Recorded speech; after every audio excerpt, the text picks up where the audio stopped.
The concrete dust tastes like chalk and regret, and I've been swallowing it for 31 years. My name is Rocco Bianco. I'm 57 years old, and I oversee excavation for a new high-rise going up on the corner of Montgomery and Green Streets in Jersey City. That's what I do.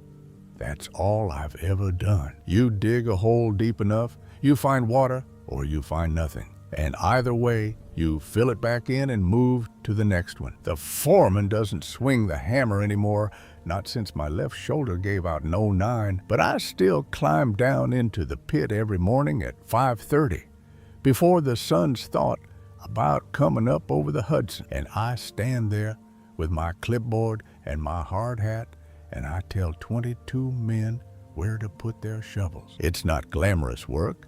It's not supposed to be. You pour concrete, you lay rebar, you dig until you hit bedrock or you hit trouble, and you deal with whatever you find. I have found gas lines, water mains, human remains from old cemetery relocations, a World War II field phone still wired to a decommissioned cable, and once in Newark, a dog skeleton wearing a child's bracelet. You see enough of that, and the job stops surprising you. Or so I thought. My wife Linda died in 2019, pancreatic cancer, 6 weeks from diagnosis to funeral. We'd been married 32 years, had 2 kids who moved to California and forgot to call, and I came home every night to a house that got quieter until it was just me and the television and the sound of the refrigerator running. The grief doesn't hit you all at once. It comes in pieces like the concrete dust, like everything else. You find her reading glasses in the junk drawer and your throat closes up.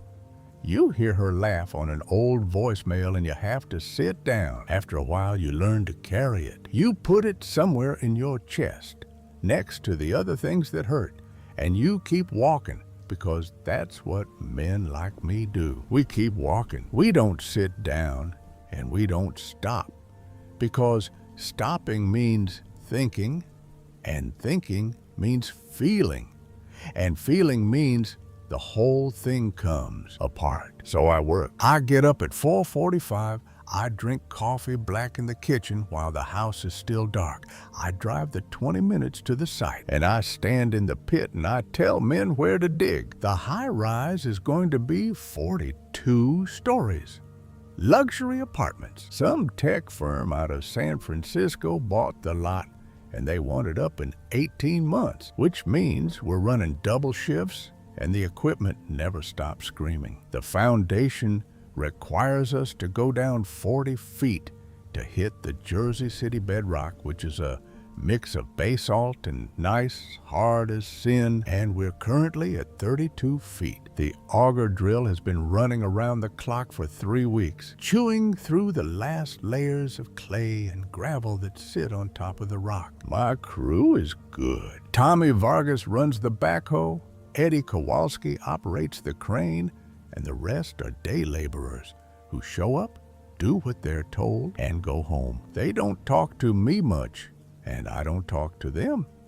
The foreman doesn't need friends. He needs the job done on time and nobody in a body bag. I remember the morning it started, October 14th, a Monday. The kind of October morning that makes New Jersey tolerable for a few weeks before the cold sets in and the sky turns the color of a dead fish. I was standing at the edge of the excavation, clipboard in hand, watching Tommy work the backhoe along the north wall. The air was cold but not bitter, the kind of cold that wakes you up instead of killing you. And the sky over Manhattan was the color of wet concrete. I could see the skyline across the river, the towers of the financial district, the new developments going up in Hudson Yards, the whole jagged line of glass and steel that separated New Jersey from New York. Above it all, the sky was clear, except for a thin line of clouds sitting on the horizon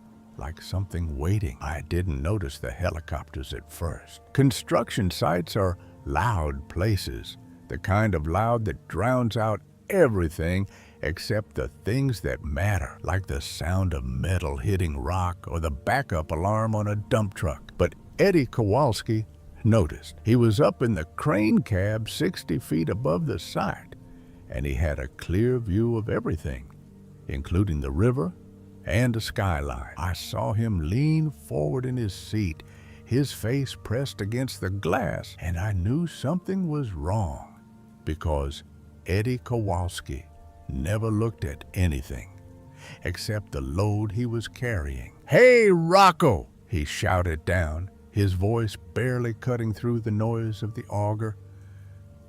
"You seeing this?" I shielded my eyes and looked up. At first, I didn't see what he was talking about. The skyline looked the same as always, the buildings sitting there like they'd been sitting there for decades, indifferent to everything below them. Then I saw them. Helicopters. 3 of them, maybe 4 coming from the north, flying low over the East River. Not news helicopters, not the traffic choppers that circled the George Washington Bridge every morning. These were different. Dark gray, military markings, moving in formation like they were heading somewhere with purpose. They passed over Lower Manhattan and kept going, heading south toward the harbor. And then more appeared behind them. 2 more, then 3. A whole chain of them strung out along the river like beads on a wire. "That's weird," I said to nobody in particular. "The foreman talks to himself sometimes. It's one of the perks of the job." Tommy Vargas killed the backhoe engine and climbed down, wiping his hands on his pants. He was a big guy, Mexican-American, 40 years old, with arms like tree trunks, and he had the kind of face that didn't show much. But even he was looking up at the sky with something that wasn't quite worry but was close to it. "Military?" he asked. "Must be some kind of exercise," I said. "They do that sometimes, run drills down by the harbor." But it didn't look like a drill. Drills are announced. You get notifications, you get warnings. The Coast Guard puts out bulletins so nobody panics. This was just helicopters, flying low and fast, heading south. And there were more of them now. So many that the sound of their rotors was beginning to override the noise of the construction site. The workers stopped what they were doing. 22 men standing in a pit 32 feet deep, looking up at the sky like they were waiting for something to fall. I pulled out my phone and checked the news. Nothing. No headlines about military exercises, no emergency broadcasts, no alerts. Just the usual noise about the election, about the stock market, about some celebrity who done something stupid. But then I scrolled further into the local feeds, the Twitter stuff that nobody trusts but everybody reads, and I started seeing things. Reports from people in Lower Manhattan saying they'd heard explosions. Something about the Brooklyn Bridge being closed. A video of smoke rising from somewhere near the financial district, though it could have been a building fire or a transformer blowing up. Nothing concrete, nothing confirmed, just rumors and panic and the kind of noise that could mean everything or nothing. "All right," I said, because that's what you say when you don't know what else to say. "Back to work. We've got a deadline." Nobody moved. They were still looking at the ski. "Hey!" I raised my voice. "You getting paid to stare at clouds? Dig!" They went back to work, but slower now, with that distracted energy that comes when something's wrong and nobody knows what. I went back to my clipboard and tried to focus on the numbers, the depths, the measurements, but my eyes kept drifting to the skyline. The helicopters had passed, but more were coming, and now I could see something else. Smoke, a thin column of it, rising from somewhere in the financial district, gray against the gray sky, hard to distinguish from the clouds. It could have been anything. It probably was nothing, but it was there, and it was growing, and the helicopters kept coming. The morning passed. We hit 33 feet. The auger screamed and ground and spat out chunks of rock that Eddie lifted to the surface with the crane and dropped into the dump trucks. I walked the perimeter, checking the shoring walls, making sure the steel plates were holding, making sure the drainage pumps were running. That's what a foreman does. He checks, he watches. He makes sure the hole doesn't swallow the men who are digging it. At 10 o'clock, I took a break, sat on an overturned bucket near the site trailer, and drank water from a bottle that tasted like plastic and metal. My phone buzzed. A text from my daughter, Sarah, who lived in San Diego and called maybe once a month. "Dad, are you watching the news? Something's happening in New York. Call me." I stared at the message for a long time. Sarah didn't text me about the news. Sarah didn't text me about anything unless it was my birthday or Christmas or she needed money. I called her back, but it went straight to voicemail. I tried again.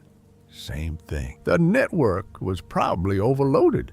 Everyone in the tri-state area trying to call everyone they knew. I put the phone away and went back to the site. By noon, the smoke over Manhattan was visible to everyone. It wasn't a thin column anymore. It was a wall of it, black and thick, rising from multiple points across the financial district and spreading east toward the river. You could smell it if the wind was right, a acrid chemical smell that didn't match any kind of fire I'd ever seen. This wasn't wood burning or electrical wiring or even the deep petroleum smell of a fuel fire. This was something else, something that made the back of my throat itch and my eyes water.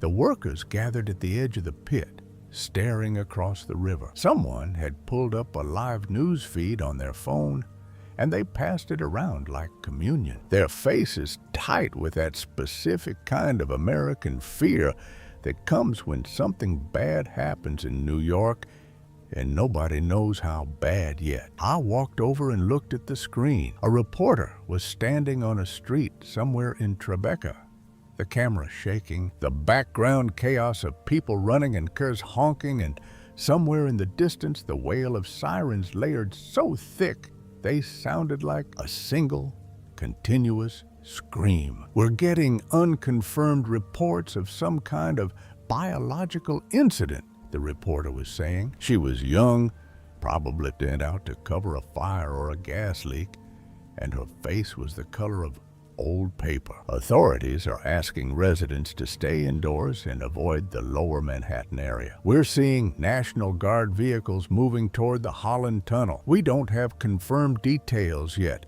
but what we're seeing on the ground suggests something very serious is happening." Biological incident. Those two words sat in my head like stones. Biological incident.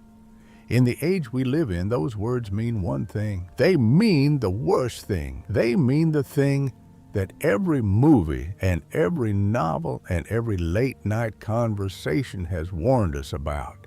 The thing we all pretend can't happen, because if it does, nothing else matters. "Rocco," Tommy was beside me. "What do you think?" "I think we need to finish this pour and get out of here," I said. "I think nobody should be standing around looking at their phones." But even I was looking at my phone. The news was spreading faster now. Videos from people on the ground, shaky footage of streets that looked like war zones, ambulances blocking intersections, people running with their hands over their mouths, and occasionally, in the background, something that the camera caught for just a second before the person filming turned away or dropped the phone. A figure on the ground, a shape that wasn't moving right, a sound that didn't match anything I'd ever heard, something between a scream and a growl, caught in the audio of a video that had already been viewed 2 million times. I told myself it was fake. That's what you do. You tell yourself it's fake. It's a hoax. It's special effects. It's people looking for attention. You tell yourself that the world doesn't actually work that way, that things like this only happen in movies, that the systems and the safeguards and the protocols will hold, that someone somewhere has this under control. You tell yourself these things because the alternative is to accept that the ground beneath your feet has shifted, that the rules have changed, that everything you built your life on might not be there tomorrow. At 1 o'clock, the National Guard closed the Holland Tunnel. We could see the military vehicles from the site, a line of them stretching back from the tunnel entrance on the Jersey side, their lights cutting through the haze that was now drifting across the river. The Lincoln Tunnel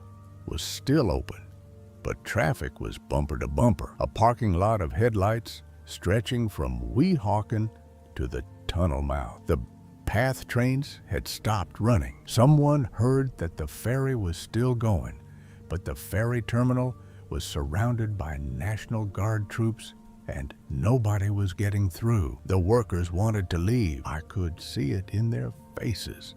The way they kept looking at their phones, the way they kept glancing at the skid, the way their hands weren't steady on the controls anymore. I wanted to leave too, but leaving meant abandoning the site, and the site meant the job, and the job meant the money, and the money was the only thing standing between me and the empty house and the silence and the grief. So I did what foremen do. I told them to keep working. We worked until 3. At 3, the power went out. Not just on our side, everywhere. The lights on the cranes died. The pump stopped. The auger wound down with a long mechanical groan that sounded like the building itself was exhaling. Across Jersey City, the streetlights went dark. The traffic signals stopped. And for a moment, the whole city was just silence and the sound of car horns as people realized they couldn't move. The backup generators kicked in on our site, diesel engines coughing to life, but they only ran the essential equipment. The rest was dead. I called the project manager. No answer. I called the safety officer. No answer. I called the office of the developer, the tech company from San Francisco that was funding this whole thing. The line was busy. Everyone's line was busy. The network was so overloaded that making a call was like shouting into a windstorm. All right, I told the crew, pack it up. We're done for the day. They didn't need to be told twice. They dropped what they were doing and headed for the lot where their cars were parked, moving with a haste that I had never seen from men who usually took their time. I stood at the edge of the pit and looked down. 33 feet of raw earth, the shoring walls holding, the drainage pump silent now, the auger sitting in its cradle like a sleeping animal. In the distance, across the river, Manhattan was burning. Not the whole city, not yet, but enough of it that the smoke had turned the sky orange and the sound of sirens had become a constant, undifferentiated roar that you felt in your chest more than heard with your ears. Tommy was the last to leave. He stood next to me, looking at the smoke. "You think this is real?" he asked. "I think we should go home and lock our doors," I said. "I think we should do what they're telling us to do." What if they don't know what they're doing?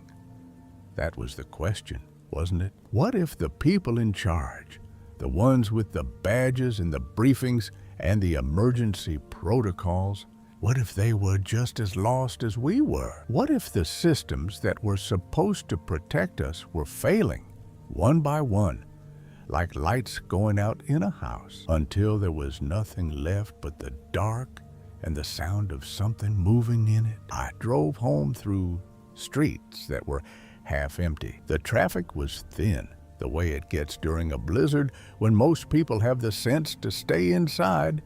But there was no snow, no storm, just a clear October afternoon with the sun sinking toward the Palisades and the sky over Manhattan the color of a bruise. I passed a grocery store with a line out the door, people standing in silence, their carts loaded with water and canned food and the things people buy when they think the world is ending. I passed a gas station where every pump was occupied, and cars were lined up into the street, people leaning on their horns like noise would make the line move faster. I passed a school that was letting kids out early, mothers gathered at the gate, their faces tight, clutching their phones like rosaries. I got home. I locked the doors. I turned on the television. For the next 6 hours, I watched the world change. The news anchors tried to maintain composure, that practice calm that comes from years of reading teleprompters. But you could see it breaking in their eyes, in the way their hands trembled, in the way they kept looking off camera at producers who were feeding them information that didn't make sense. The story came in pieces, fragments of confirmed facts mixed with rumors and speculation, and the kind of vague official statements that say everything and nothing at the same time. There had been an incident at a facility. That was the word they used, incident. Not attack, not outbreak, not disaster, incident. A biological research facility in New Jersey, somewhere near Fort Dix, a government-contracted lab that was working on something that nobody would talk about. The official line was that there had been a containment breach, that the situation was being managed, that there was no cause for public alarm. But the footage told a different story. The footage showed military vehicles in a perimeter around the facility, soldiers in hazmat suits, helicopters spraying something over a wide area, and in the background, always in the background, shapes moving in ways that shapes shouldn't move. I sat in my living room in Linda's old recliner and I watched. My phone was dead, the battery drained, and I was too tired to get the charger from the bedroom. The television was the only window I had, and I looked through it with the kind of fascination that comes when you know you're watching history, the kind of history that nobody survives unchanged. The first reports of the infected came around midnight. The word infected was used carefully at first, as if saying it too loudly might make it real. People who had been exposed to something were showing symptoms: fever, confusion, aggression, the kind of symptoms that could be 100 things, 100 diseases, 100 explanations that had nothing to do with what the internet was already calling a zombie outbreak. But the videos kept coming. People biting other people. People who had been bitten, getting up and walking, their eyes wrong, their movements wrong, everything about them wrong, in a way that made your stomach drop and your brain refuse to process what it was seeing. I turned off the television at 2 in the morning and sat in the dark. The house was quiet, except for the sound of the refrigerator and the occasional car passing on the street outside. I could see the glow of the city reflected in the clouds, that orange light that never fully goes away in a metropolitan area. But tonight, it was brighter than usual, tinged with something that might have been fire. I didn't sleep. I sat in the dark, and I thought about Linda, and I thought about my kids, and I thought about the men I'd sent home from the site, each one of them driving through the dark to their own houses, their own families, their own versions of the silence I was sitting in. I thought about the pit 33 feet deep, the shoring walls holding the auger silent. I thought about what it would take to fill it back in if we didn't come back. At dawn, I got up and turned the television back on. The situation had changed overnight. The news anchors were different, their faces drawn, their voices hoarse, the practice calm replaced by something raw and more honest. The facility near Fort Dix had been evacuated, but the evacuation hadn't worked. The perimeter had been breached. The infected, the word was everywhere now, had spread beyond the initial containment zone and were moving, not randomly, not in every direction, but with a terrible purpose that the experts couldn't explain, drawn toward population centers, toward noise, toward the living. New York was burning, not metaphorically, not in the way people say when things are going badly. The city was literally on fire. Whole blocks of the financial district and Midtown consumed by blazes that nobody was fighting because the firefighters were overwhelmed. The hydrants were dry and the streets were too dangerous to navigate. The National Guard had pulled back to defensive positions, forming a line across Midtown that was already being described as the Wall, though everyone knew it wouldn't hold. The subway tunnels were flooded with infected, the bridges were choked with refugees, the tunnels were sealed, and Jersey City was next. I could hear it now, even from my house, even through the closed windows and the locked doors. The sound of the city changing. Sirens, yes, but also other things.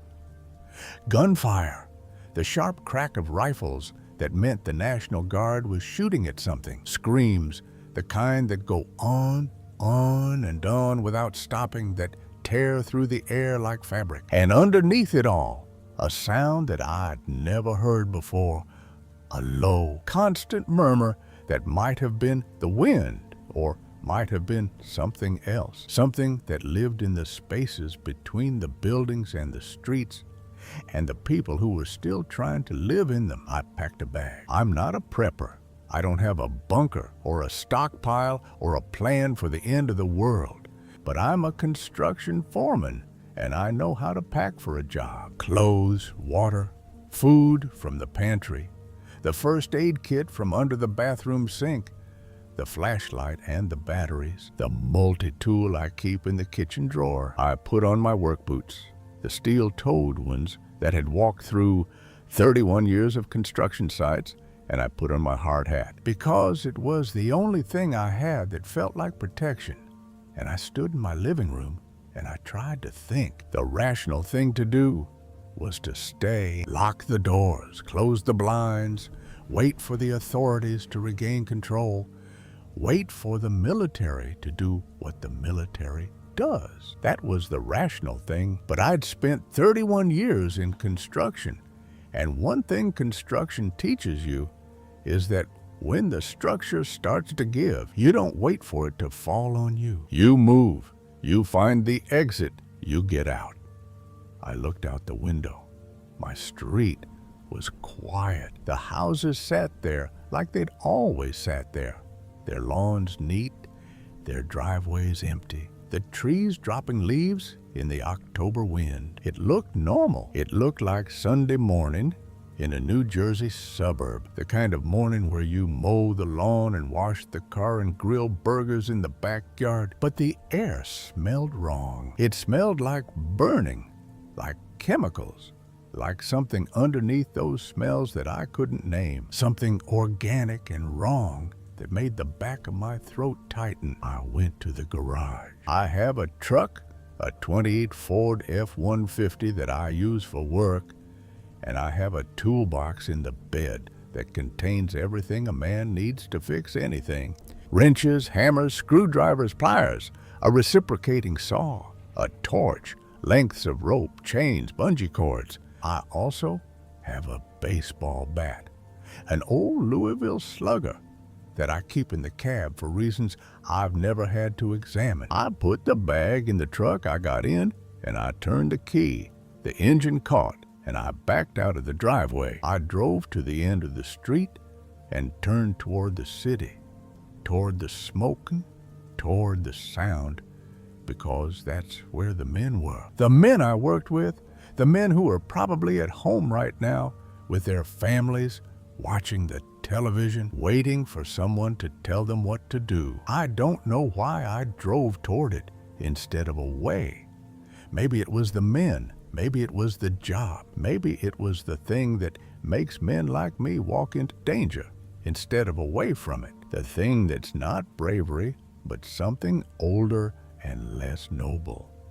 The thing that says You don't run, you face it. You dig in, you do the work. The streets were getting worse. I was maybe a mile from the site when I saw the first overturned car.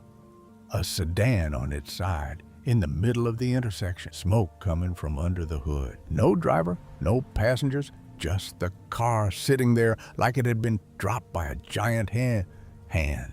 I went around it. A block later, another. This one was a minivan, its doors open, its interior empty, a child's car seat visible in the back window. I drove faster. At the corner of Citral Avenue and Communipaw, I hit traffic. Not moving traffic, not the slow crawl of a bad commute, but stopped traffic. A wall of cars that stretched as far as I could see in both directions. Nobody was moving, nobody was honking. The cars just sat there, their engines off, their drivers gone. I got out of the truck and walked forward, past the empty vehicles, past the open doors, past a grocery bag that had spilled on the sidewalk, cans of soup and boxes of cereal scattered like someone had dropped them and kept running. I was 2 blocks from the site when I heard the first scream, not the distant, undifferentiated noise of a city in crisis, but a real scream, close and human and full of a terror so pure that it cut through the ambient chaos like a blade. I stopped. I looked around. The street was empty, except for the cars and the scattered belongings of people who had fled in a hurry. The buildings stood there, their windows dark, their facades indifferent. The smoke hung over everything, filtering the sunlight into something orange and wrong. Then I saw him. He was coming around the corner at the end of the block, maybe 200 yards away. A man, or what had been a man. He was wearing a suit, business clothes, the kind of outfit you see on commuters coming out of the PATH station every morning. But the suit was torn, and there was something wrong with the way he moved. He wasn't walking. He was lurching, his body tilting from side to side with each step, his arms hanging at angles that didn't match the movement of his legs. His head was tilted too, forward, and to the side, like he was listening to something that only he could hear. I stood there and I watched him come. I should have run. I should have gotten back in the truck and driven away, but I was a foreman. I was a man who dealt with problems, and some part of my brain was still trying to categorize this, to understand it, to fit it into a framework that made sense. Maybe he was drunk. Maybe he was on drugs. Maybe he'd been in an accident and was in shock. There were 100 explanations that didn't involve the thing that the television had been showing me all night. He got closer, 100 yards, 80, 60, and now I could see his face, and the explanation died in my throat. His skin was the color of old paper, not white, not gray, but some shade in between that human skin shouldn't be. His eyes were open, but they were wrong. The irises clouded, the pupils dilated to the point where the whole eye looked black. And his mouth was open too, wider than a mouth should open, the jaw dislocated, hanging at an angle that exposed teeth that looked longer than they should be. The canines especially, extending past the lip line like they'd been growing. He saw me. Or he sensed me, because his head snapped in my direction with a speed that didn't match the rest of his movement, and the sound that came out of his mouth was not a word, not a scream, not anything human. It was a wet guttural sound, a sound that came from deep in the chest, a sound that said hunger in a language that didn't need words. He started coming faster, not running, not exactly, but moving with a new urgency, his lurch becoming something more like a charge, his arms reaching forward, his dislocated jaw working like he was trying to close it and couldn't. I ran. I'm 57 years old. I have a bad shoulder and a knee that clicks when I go downstairs, and I ran. I ran back toward the truck, my boots pounding on the sidewalk, my bag bouncing against my hip, my heart hammering so hard I could hear it over the sound of my own breathing. I got to the truck, I fumbled with the handle, I got in, I locked the door. Through the windshield, I could see him coming, that terrible lurching run, and behind him, at the corner, more shapes were appearing. 2, 3, 4, all moving the same way, all with that same terrible urgency, all heading in my direction. I turned the key. The engine caught. I threw it in reverse, backed up the wrong way down the street, tires screaming, mirrors catching glimpses of empty cars and scattered debris and the shapes that were now spreading out behind my truck like a tide. I spun the wheel, got the truck pointed the right way, and drove. I drove through red lights and stop signs. I drove through intersections that were blocked with abandoned cars. I drove past scenes that I can't describe because my brain won't let me. Things happening in doorways and on sidewalks and in the shadows of buildings that I didn't look at, because looking would have meant understanding, and understanding would have meant breaking. I got to the site. I don't know why I went to the site. There was nothing there for me, no safety, no answers, just a hole in the ground and a half-finished building and the equipment that was sitting where we'd left it. But the site was familiar, and in a world that had stopped making sense, familiarity was the only thing I had left. I drove through the gate, which was still open, and parked near the trailer. I got out with my bag and the baseball bat, and I stood there listening. The site was quiet. The equipment sat in its places, the cranes like skeletal birds, the backhoe crouched in the pit, the dump trucks lined up along the fence. The generator was still running, its diesel engine providing a low, constant hum. That was the only normal sound in a world that had gone mad. The pit yawned in front of me, 33 feet deep, the shoring walls holding, the bottom lost in shadow. I climbed down into the pit. I don't know why. Maybe because the pit was the one thing I understood, the one thing I'd built, the one thing that was mine. I climbed down the access ladder, rung by rung, my boots finding the familiar footholds, my hand gripping the rail that I had ordered installed last month. The bottom of the pit was muddy from the pumps being off, the water pooling in the low spots, the rock face glistening. I stood there in the hole I'd dug, and I looked up at the smoke from Manhattan had spread across the river, and the sky was the color of old copper, and the sun was a dim disk behind the haze, and the world I knew was somewhere up there, burning. The sound came from the street above, the lurching, shuffling sound of movement, the sound of things that didn't walk right, the sound of the hungry. I climbed back up the ladder and looked over the edge. They were coming, a dozen of them, maybe more, pouring through the gate and spreading across the site, their eyes scanning, their noses working, their bodies moving with that terrible, purposeful wrongness. They hadn't seen me yet. They were still scanning, still processing, still adjusting to whatever sense they were using to find the living. I had the baseball bat in my hand. I had the reciprocating saw in my bag. But a saw needs two hands and a steady surface. And this wasn't a steady surface situation. I had the hard hat on my head, which was useless against teeth, but made me feel like I was still on the job. I had 31 years of experience in places where things went wrong, where structures collapsed, where men got hurt, where the only thing between you and disaster was the ability to think clearly under pressure. They saw me.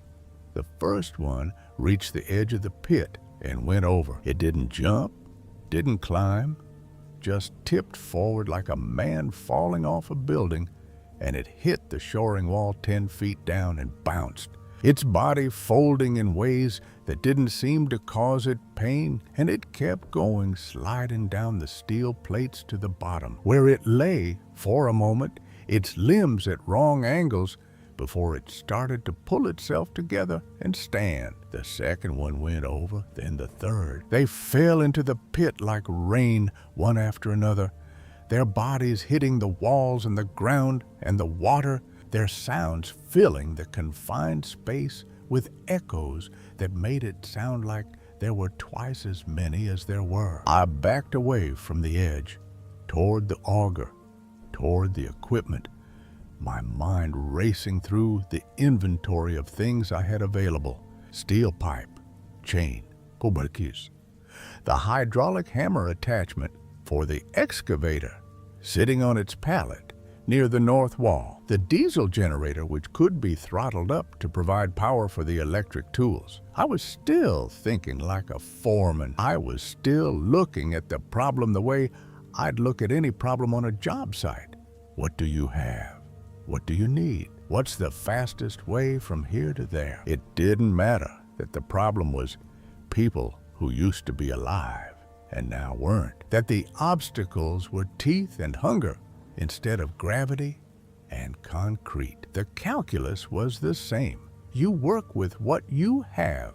You use the tools at hand. You solve the problem, or the problem solves you. The first one climbed out of the pit. It pulled itself over the edge with hands that left smears of mud and blood on the steel, and it stood there, swaying, its jaw working, its eyes finding me with a focus that made my skin crawl. Behind it, more were climbing. The pit was becoming a source, a place where they emerged one by one, their bodies mud-caked and wrong, but still moving, still hungry, still coming. I'll hit the first one with a baseball bat. I put everything I had into it. 31 years of swinging hammers, and wrenches, and pry bars, the bad shoulder screaming, the knee clicking, the impact traveling up my arm and into my neck. The bat connected with the side of its head with a sound like a melon hitting pavement. And the thing went down, its legs folding, its body crumpling, but it didn't stay down. It started to get up, its hands pushing against the ground, its jaw still working. And I hit it again and again, each blow feeling less effective than the last, like hitting a heavy bag that keeps getting back up. The second one was on me before I could swing again. It came from the side, its arms reaching, its mouth open, and I turned, and the bat caught it in the chest, pushing it back just enough to give me room. I swung again, sideways this time, catching it in the temple, and it went down. But there were more. There were always more. They poured out of the pit and spread across the site, their numbers growing, their movements becoming more coordinated, like they were learning how to be what they were becoming. I ran toward the excavator, the Cat 320 that Tommy operated, the machine that could dig a hole in 20 minutes that would take a man a day. I climbed into the cab, my hands shaking, my breath coming in ragged gasps, and I looked through the glass at the shapes that were spreading across the site. There were 20 of them now, maybe more, and they were everywhere, moving between the equipment, climbing on the dump trucks, their mouths working, their eyes searching. I started the excavator. The engine caught with a roar that cut through the chaos, and the hydraulics engaged, and the arm moved. I had operated heavy equipment before, years ago, before the shoulder gave out, and the muscle memory was still there, buried under years of clipboard and supervision. I swung the bucket toward the nearest one, a figure in business clothes that had been someone's husband or father or brother, and I brought it down. The bucket hit the ground with enough force to crack concrete, and the thing under it was gone, crushed into the mud and the rock, and I didn't look at what was left. I swung again and again, each swing of finding a target each target going down, and the sound of the machine was the only sound I could hear, drowning out the growls and the screams and the wet, terrible noises of feeding. But there were too many. They surrounded the excavator,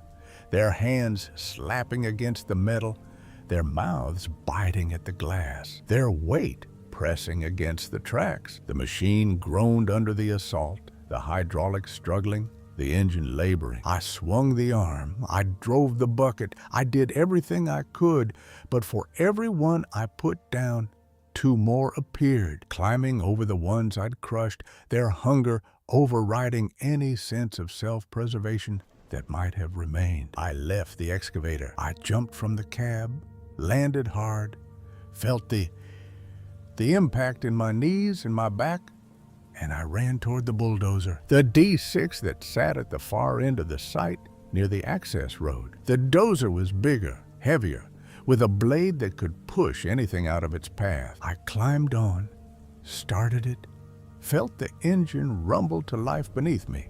The blade was raised, and I dropped it, and the dozer surged forward, plowing through the shapes that were in my way. They went under the blade, their bodies folding, their sounds disappearing beneath the engine noise. I drove across the site, pushing everything before me, the blade collecting debris and bodies and the wreckage of equipment that had been standing just hours ago. I made a pass, then another, then a third. Each pass cleared a swath, but each swath filled again, the things coming from the street, from the surrounding buildings, from everywhere at once. The dozer was strong, but it was slow, and the things were fast in their terrible way, and I could feel the machine losing ground, the blade getting heavy with the weight of what it was pushing, the tracks slipping in the mud and the blood, and the things that made the ground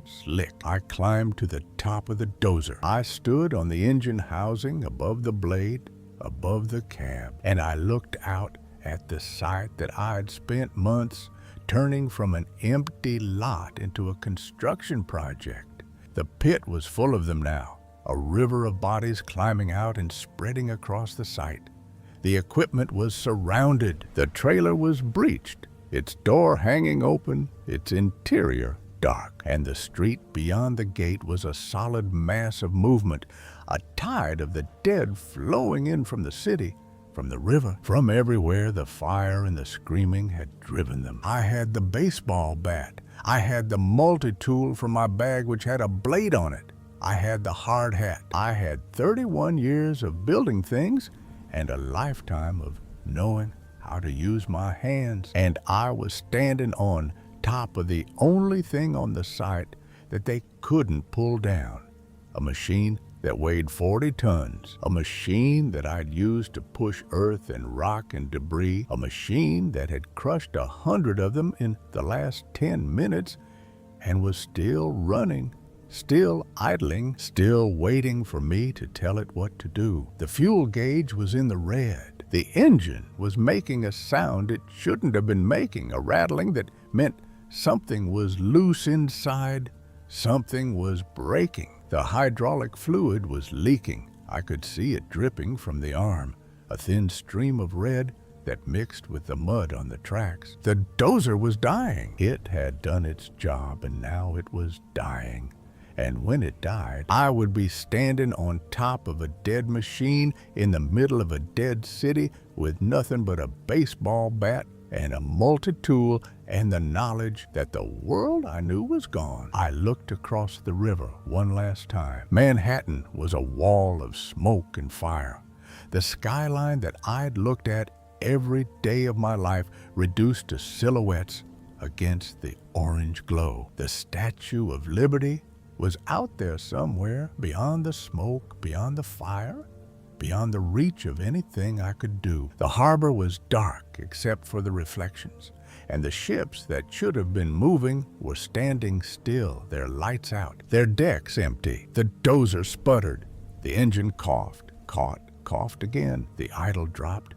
The vibration changed, and I felt the machine losing power beneath my feet. The fuel was gone. The engine was running on fumes, on the last dregs of diesel that had been keeping it alive, and now even that was gone, and the sound faded to a whine and then to silence. And the dozer sat there, 40 tons of steel and iron, and the work of 100 men, dead in the middle of a dead site. They surrounded it. They came from everywhere, pouring through the gate, climbing over the equipment, filling every empty space until the dozer was an island in a sea of the dead. They couldn't climb the machine, not quickly, not with their broken bodies and their broken minds, but they were trying, their hands finding purchase on the tracks and the blade and the hydraulic arms, pulling themselves up inch by inch. I stood on top of the dozer with the baseball bat in my hands. The hard hat was still on my head. The multi-tool was in my pocket. The bag was somewhere below me, lost in the mud and the chaos. I had nothing else. I had no weapon that could stop what was coming. I had no escape route, no helicopter, no boat, no tunnel that wasn't flooded with the dead. I had a machine that had stopped working, and a city that had stopped being a city, and a world that had stopped making sense. I thought about Linda. I thought about the way she laughed, the way she sang in the kitchen when she thought nobody was listening, the way she held my hand when we walked through the park on Sunday mornings. I thought about my daughter, Sarah, who had texted me to call her, who I hadn't been able to reach, who was somewhere in California, alive or dead. I didn't know. I thought about my son, Michael, who I hadn't heard from in months, who was somewhere in the world, alive or dead. I didn't know. I thought about the men on my crew, each one of them somewhere in the city, each one of them facing their own version of this, each one of them alone with the sound and the smell and the terrible, hungry faces. Tommy Vargas with his strong hands and his quiet face, Eddie Kowalski up in his crane watching the city burn, the laborers whose names I'd never learned, who showed up every morning and did the work and went home. They were climbing. The first one reached the engine housing, pulling itself up with arms that should have been useless, but weren't, its mouth working, its eyes fixed on me. I swung the bat. It connected. The thing went back, tumbling, hitting the tracks and rolling off. Another replaced it, and another. They came from all sides, their hands finding the metal, their bodies rising, their hunger driving them up the machine that I'd thought would save me. I fought. I swung the bat until my arms burned and my shoulders screamed and the grip was slick with sweat and blood. I kicked when they got close, driving them back with my steel-toed boots. I used the multi-tool, the blade, when the bat was too slow, slashing at the hands that reached for me, at the arms that grabbed at my legs. I fought the way I'd always fought, with the tools I had, with the skills I'd learned, with the stubborn, relentless refusal to go down that had kept me alive for 57 years. But there were too many. There were always too many. They pulled me down, their hands gripping my arms, my legs, my shoulders. Their mouths found my skin, and the pain was extraordinary, a white-hot searing that blotted out everything else. I felt the teeth sink in, felt the flesh tear, felt the blood run hot and then cold. I screamed and I fought and I swung the bat with the last of my strength, and I felt bodies fall, and I felt more take their place, and I felt the world narrowing to the space between my body and theirs, the space where pain and hunger and the last desperate moments of a man who had built things his whole life met the things that destroyed everything he'd built. I don't know how long I fought. Time stopped meaning anything. The world became a cycle of swing and hit and kick and bite, a rhythm of violence that had no beginning and no end. My body was failing. The blood loss was making me dizzy, making my vision blur, making my hands heavy on the bat. The pain was constant now, a white noise that lived in every part of me. I could feel the infection spreading, feel the fever rising, feel the thing that had taken the others starting to take me. I fell. I don't remember falling. I remember being on the ground, the mud cold against my back, the sky above me that color of old copper, the shapes leaning over me, their mouths open, their eyes empty. I remember the bat was gone. I remember the multi-tool was gone. I remember my hard hat was still on my head somehow. The one piece of protection that had stayed with me through everything. I thought about the pit. 33 feet of raw earth, the shoring walls holding, the auger silent. I'd dug that pit. I'd filled it with men and machines in the work of months. And now it was full of the dead. A grave for a city that hadn't had time to die properly. The last thing I saw was the sky. The copper color was fading to black, the smoke thickening, the sun disappearing. The last thing I heard was the sound of the dead, that wet, hungry murmur that had replaced every other sound in the world. The last thing I felt was the cold seeping into me, into the wounds, into the places where the teeth had been, into the bone. And somewhere in the distance, beyond the river, beyond the smoke, beyond the reach of anything I could have done, the bomb fell. I didn't see it, I didn't hear it, but I felt it.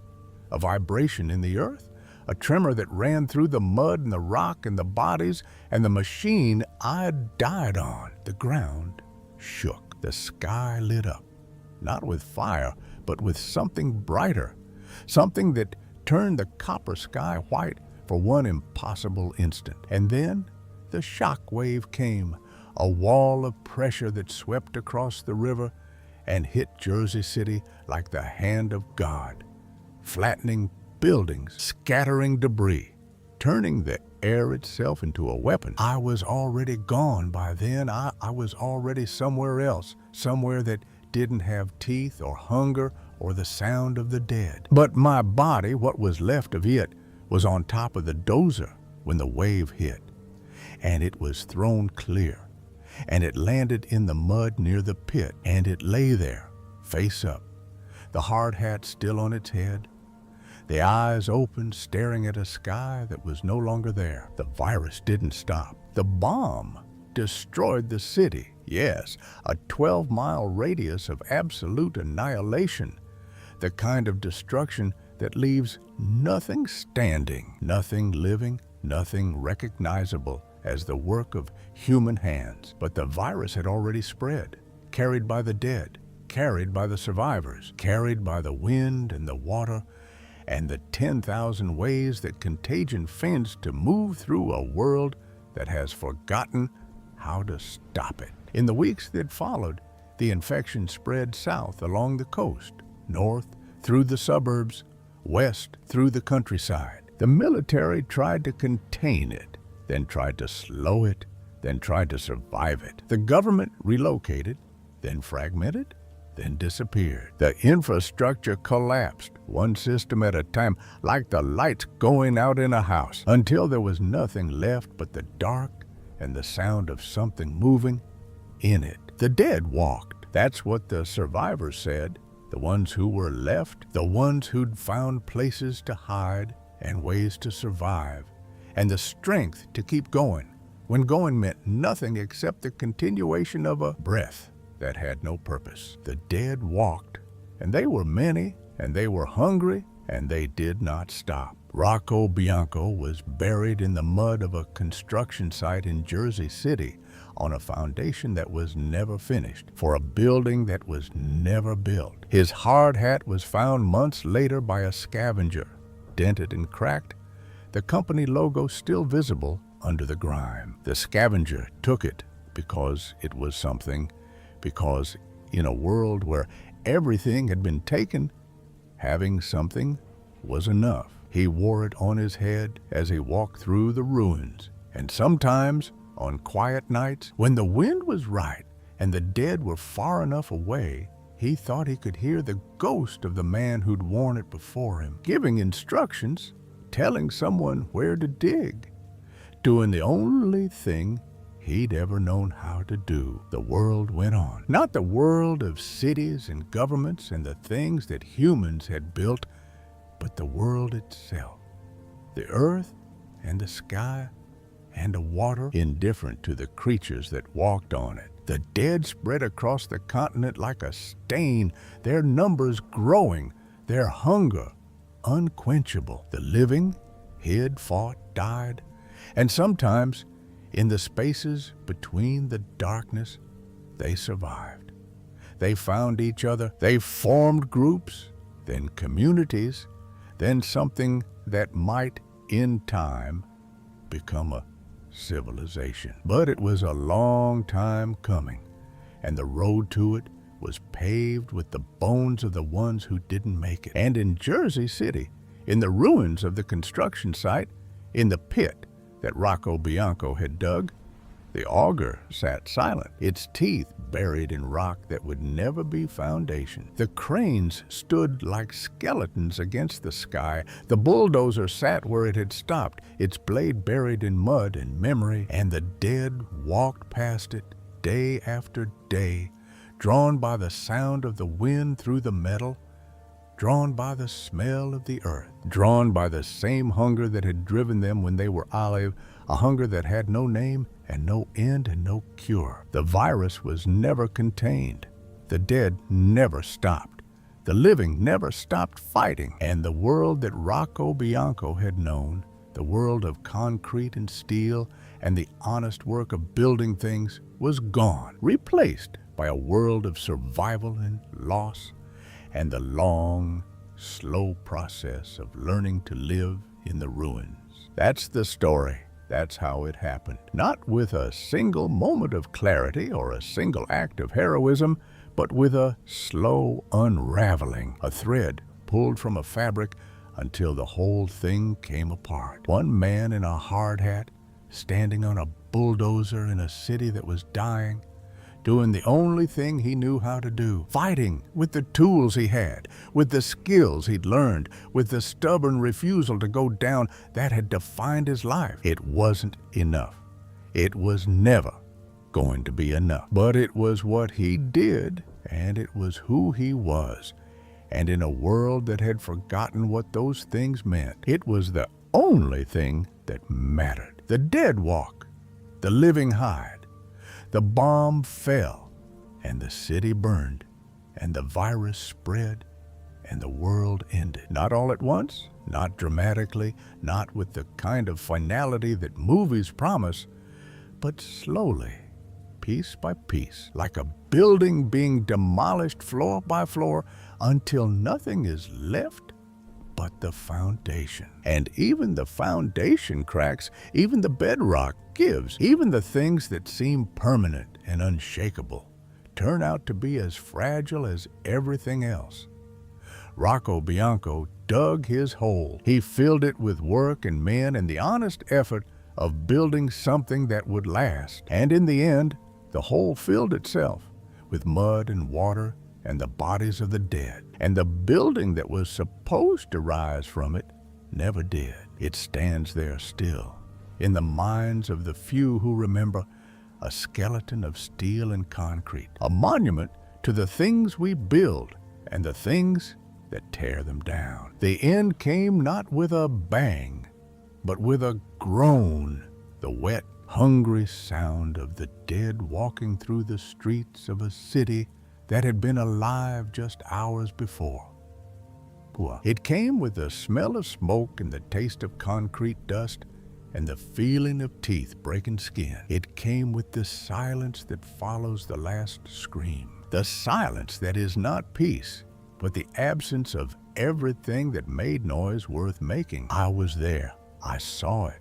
I fought it, and I lost, because losing is what happens when the thing you're fighting is bigger than you, hungrier than you, more relentless than anything you've ever faced. I lost, but I fought, and the fighting meant something, even if nobody saw it, even if nobody remembered it, even if the only proof that I existed is a hard hat in a ruined city and a name on a wall that no longer stands. The dead walk, the living remember, and somewhere in the ruins, in the mud, in the ash, in the silence, the auger waits, its teeth in the rock, its purpose unfulfilled. A reminder that the work is never done, that the hole is never filled, that the building never rises. We dig, we build, we fight, and in the end, the earth takes back what we thought was ours.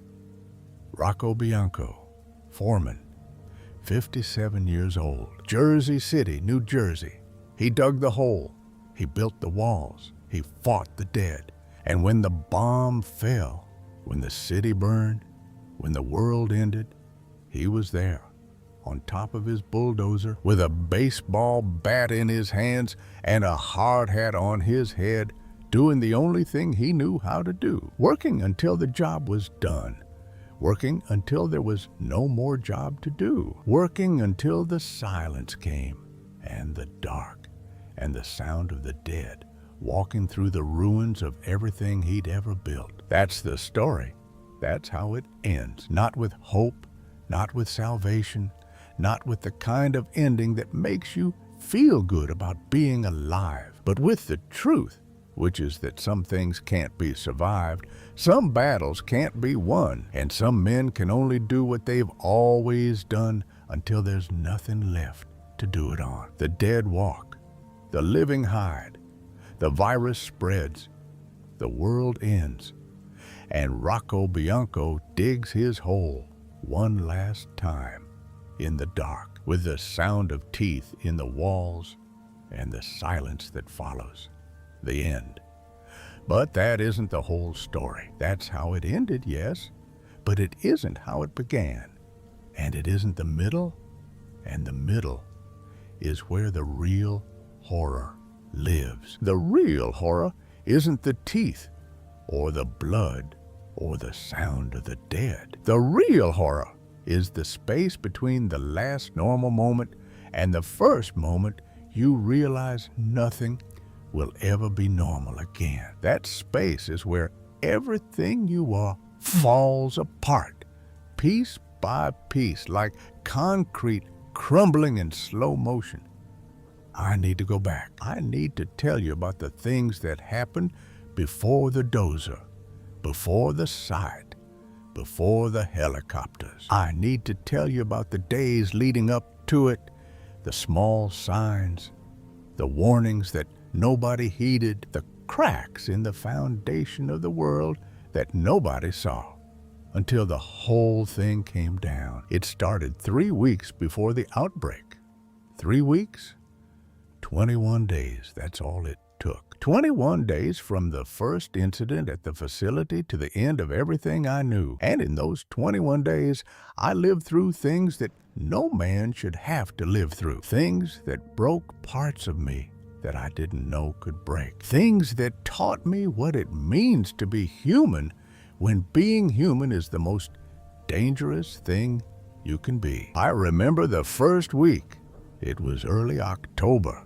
The leaves just starting to turn, the air getting that bite that meant winter was coming. The high-rise project was on schedule. The foundation almost complete. The structural steel scheduled to arrive in 2 weeks. My crew was working 12-hour days, double shifts, and the exhaustion was starting to show. Eddie Kowalski had bags under his eyes that looked like bruises. Tommy Vargas was drinking more coffee than water, and his hands were shaking when he operated the backhoe. The laborers were quiet, the kind of quiet that comes when men are too tired to talk and too proud to complain. I was standing in the pit one morning, checking the rebar placement on the north wall, when I heard something that made me stop. Not a sound exactly, but an absence of sound. The auger had been running for 3 weeks straight. Its mechanical scream, a constant background noise that you stop noticing after a while. The way you stop noticing traffic or air conditioning or your own heartbeat. But now it was silent.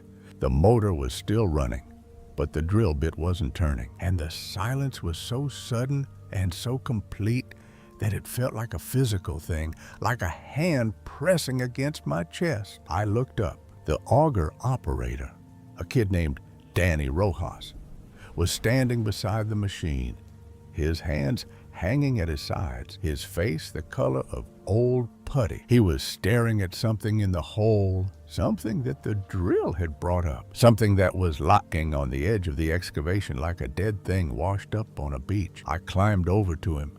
"Danny, what happened?" He didn't answer. He just pointed. I looked where he was pointing. There was something in the mud, something that the auger had pulled up from below the clay layer. At first, I thought it was a rock or a piece of old construction debris, something that had been buried when the lot was cleared. But it wasn't a rock.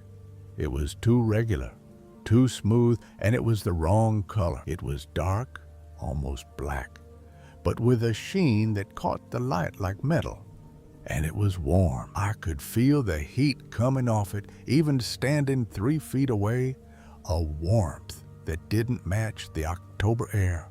A warmth that felt wrong, like a fever in the earth. "Don't touch it," I said, though I didn't know why I said it. It was just an instinct, the same instinct that makes you step back from a crack in the sidewalk or a loose railing on a staircase. Something about it was wrong. And the wrongness was in a place that my brain couldn't reach, a place below thought, below language, in the part of me that still remembered what it meant to be an animal in a world full of predators. We called the site engineer. He came, looked at the thing, took photos, made calls. By noon, a black SUV pulled up to the site, and 2 men in suits got out. Not construction suits, not the kind of suits you see on developers and project managers. Government suits, the kind of suits that don't have names on the tags, that don't come from department stores, that carry the specific weight of authority without identification. They talked to the site engineer in low voices behind the trailer, and I watched them from the pit, my clipboard forgotten in my hand. They took the thing. They put it in a container, a heavy-duty case that looked like it belonged in a military transport, and they put that case in the SUV, and they drove away. The site engineer came back and told me to keep working, that it was nothing, that it was an old industrial container that had been buried during the original construction of the lot. He was lying. I could see it in his eyes, the way they wouldn't meet mine, the way his hands were shaking when he lit his cigarette. But I kept working. That's what you do. You keep working. You don't ask questions that nobody wants to answer. You don't dig into things that are better left buried. You do the job, you collect the check, you go home, and you pretend that the thing in the hole was nothing, that the men in the suits were nothing, that the warmth in the earth was nothing. The second week was worse. Tommy Vargas found the body on Tuesday. We were working the south wall, expanding the excavation toward the sidewalk, and the backhoe hit something that wasn't rock and wasn't soil. Tommy killed the engine and climbed down, and I climbed down with him, and we stood there looking at the thing that the bucket had uncovered. It was a man, or it had been a man. The body was tangled in what looked like plastic sheeting, the kind used in hazmat situations, and the sheeting was torn, and the body was exposed, and the exposed parts were wrong. The skin was discolored, not the purple-black of normal decomposition, but a grayish yellow that I'd never seen before. The eyes were open, the irises white, the pupils gone, and the mouth was open too, wider than it should have been. The jaw dislocated, the teeth exposed in a way that looked like a scream frozen in place. "Don't touch it," I said again. "See instinct, same wrongness." We called 911. The dispatcher said they'd send someone. Nobody came. We called again. The dispatcher said the same thing. Nobody came. We waited 2 hours, standing in the pit, the body 20 feet away, the smell reaching us in waves, a smell that was sweet and sure and chemical all at once, a smell that made my eyes water and my stomach turn. Finally, a police car showed up. One car, one officer. A young woman who looked like she'd been crying. She took one look at the body and made a call. Then she told us to stop working, to secure the site, to not touch anything. She left. Nobody came back. We covered the body with a tarp and kept working. What else could we do? The project manager said the schedule couldn't slip. The developer said the foundation had to be poured by the end of the month. The money was the money, and the money didn't care about bodies in plastic sheeting, or men in government suits, or the warm, dark thing that the auger had pulled up from below. But the signs kept coming. Small things, things that could be explained away individually, but that accumulated like sediment, layer by layer, until they formed a picture that nobody wanted to see. The news reports that started appearing in late September. Stories about a research facility near Fort Dix. Stories about a containment incident that the government denied and then admitted and then denied again. The increase in military traffic on the highways, convoys of trucks moving at night, their headlights cutting through the dark like searchlights. The rumors that spread through the construction workers like a virus of their own. Stories about people getting sick in New York, about hospitals turning people away, about a disease that made people violent, that made them bite, that made them into something that wasn't human anymore. I ignored it. We all did. You ignore the things that don't fit into your world, the things that threaten the careful structure of normal life, the things that suggest that the ground beneath your feet might not be as solid as you thought. You ignore them because the alternative is to accept that you're standing on a fault line, that the earthquake is coming, and that there's just nothing you can do to stop it. The third week was when it started, not the outbreak, not the thing that the television would later call the event, but the prelude, the opening notes of the symphony of destruction that would follow. It started with the animals, the birds. I noticed it on a Monday morning, standing in the pit, looking up at the sky the way I always did, checking the weather, calculating how the rain would affect the work. The sky was empty, not empty of clouds, but empty of birds. No pigeons, no sparrows, no hawks circling above the construction site looking for rats. The sky was silent, and the silence was wrong, the way the auger's silence had been wrong 2 weeks earlier. A silence that felt like a warning, like the boss before the first note of a scream. The rats were gone too. Every construction site has rats. They're as much a part of the landscape as the concrete and the steel, and you learn to live with them the way you learn to live with the noise and the dust and the danger. But the rats were gone.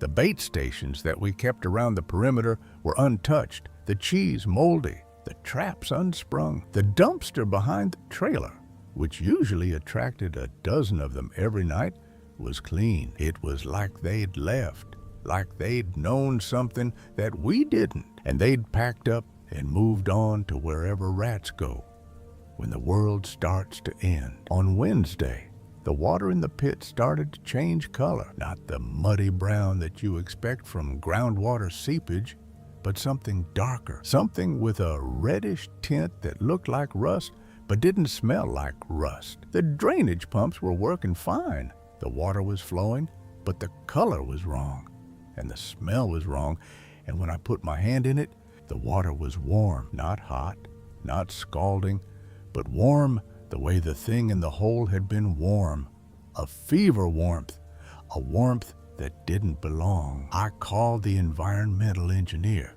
He tested the water. The results came back clean, no contaminants, No industrial runoff, no chemicals, just water. Warm, reddish water that tested clean and felt wrong. By Friday, the news had changed. Not slowly, not the gradual shift that you see in the normal course of events, but suddenly, dramatically, like a light switch being flipped. The stories about the facility near Fort Dix were everywhere now. No longer buried in local feeds, but front page above the fold. The lead story on every network. The government was confirming that there had been an incident, that people had been exposed to something, that the situation was under control. But the word under control had lost its power. Nobody believed it anymore. The videos were too many, the stories too consistent, the evidence too overwhelming. Something was happening, something bad, something that the people in charge couldn't control. I watched the news that night, sitting in Linda's recliner, the television casting blue light across the living room. The anchors were different now, their faces drawn, their voices tight. The practiced calm replaced by something raw. They were reading from teleprompters, but you could see them looking off camera at producers, at monitors, at the feeds coming in from across the country. Feeds that showed things that didn't make sense, things that your brain refused to process, things that you told yourself were fake even as you watched them. People were getting sick, not flu sick, not cold sick, but sick in a way that nobody could describe. A sickness that started with fever and confusion and ended with something else, something that the doctors were calling arc necrotic encephalopathy because they didn't have a better name for it. A sickness that ate the brain and left behind something that looked human but wasn't. And those people were biting. The first reports came from New York. A woman in a hospital in Queens had bitten a nurse. A man on the subway in Manhattan had attacked 3 passengers, biting their faces, their arms, their necks. A group of people in a shelter in the Bronx had turned on each other, biting, scratching, tearing, leaving a scene that the first responders described as the worst thing they'd ever seen. I turned off the television and sat in the dark. The house was quiet. The street was quiet. The world was quiet, the way it always was, the way it had always been. But underneath the quiet, something was stirring. Something was waking up. Something was coming. I know now that it had been coming for a long time. Years, decades. The facility near Fort Dix had been working on something for years, a project that had no name, that existed in the classified budgets of the Department of Defense and the whispered conversations of scientists who knew what they were building and were too afraid or too compromised to stop. The project was simple in concept and monstrous in execution. Take a virus, modify it, enhance it, make it do what viruses do, but faster, more efficiently, with more devastating effect. The goal was biological warfare, the kind of weapon that could destroy an enemy without firing a shot, without dropping a bomb, without leaving a footprint that could be traced back to the United States. But the virus had other ideas. The scientists had been careful. They'd worked in containment, in isolation, in the kind of controlled environment that was supposed to prevent exactly what happened. But care isn't enough when you're dealing with something that evolves, something that adapts, something that learns. The virus had learned. It had learned how to jump from host to host, how to survive outside the body, how to spread through water and air, and the 10,000 ways that contagion wants to move through a world that doesn't know it's under attack. And someone had let it out. The official story was containment breach, an accident, a mistake. The unofficial story, the one that would emerge in the weeks and months that followed, was different. There had been a group, a cell, a network of people who wanted the virus for their own purposes. Terrorists. The word was used carefully, the way all words are used carefully when the people using them don't fully understand what they're describing. But it was accurate. These were people who wanted to use the virus as a weapon, not against a foreign enemy, but against the system itself, against the government, against the institutions that they believed had failed them. They wanted to burn it all down, and they'd found the match. I don't know how they got in. I don't know how they got the virus out. I don't know the details of the plan, the logistics, the chain of events that led from a classified laboratory in New Jersey to the streets of New York City. What I know is that it happened. What I know is that by the time anyone realized what was happening, it was too late. The virus was out. It was spreading, and the dead were walking. I need to go back to the construction site. I need to tell you what happened after the helicopters and before the dozer, because that's where the story really lives. In the space between the last moment of normal life and the first moment of the new world, that space was filled with things that I still can't fully process. Things that broke me and remade me and left me as something that was neither the man I'd been nor the thing I was becoming. The construction site became a fortress, not by design, not by plan, but by accident, the way all fortresses are born. The pit was 33 feet deep, the shoring walls were steel, the equipment was heavy, and the perimeter was defined by chain-link fence and concrete barriers. It wasn't a castle, but it was defensible. And in a world that was falling apart, defensible was enough. I wasn't alone. By the second day, there were others. They came from the streets, from the abandoned cars, from the buildings that were too dangerous to stay in. They came because they saw the lights of the generator, because they heard the sound of the equipment, because they saw the flag that someone had tied to the crane, a white bed sheet that said "Help" in red paint that was still wet. The first to arrive was Maria Santos. She was 35, a nurse at Jersey City Medical Center, and she'd walked 3 miles through streets that were already crawling with the dead. She was wearing scrubs that were covered in blood, not her own, and her face was the face of someone who had seen things that would take years to forget. She carried a bag of medical supplies that she'd taken from the hospital before she left. Syringes and bandages and antibiotics and a scalpel that she held like she knew how to use it. "Are you in charge?" she asked. "I'm the foreman," I said. "Close enough," she said. Then there was Marcus Webb. He was a retired Marine, 62 years old, with a prosthetic leg and a .45 caliber pistol that he kept in a holster under his jacket. He'd been walking his dog when the outbreak started, and the dog was gone now, eaten or turned or lost in the chaos.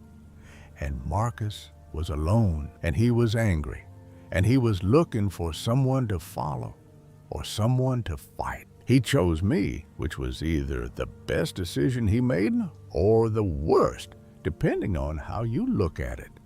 Then there was David Chen. He was 28, a software engineer who worked in one of the offices near the site. And he was the kind of young man who believed in data and systems and the power of information. He had a laptop that he'd saved from his office and a satellite phone that he'd taken from a dead security guard, and he was trying to make contact with anyone, anywhere, who might have answers. He was useful. He was smart. He was terrified, but he hid it well.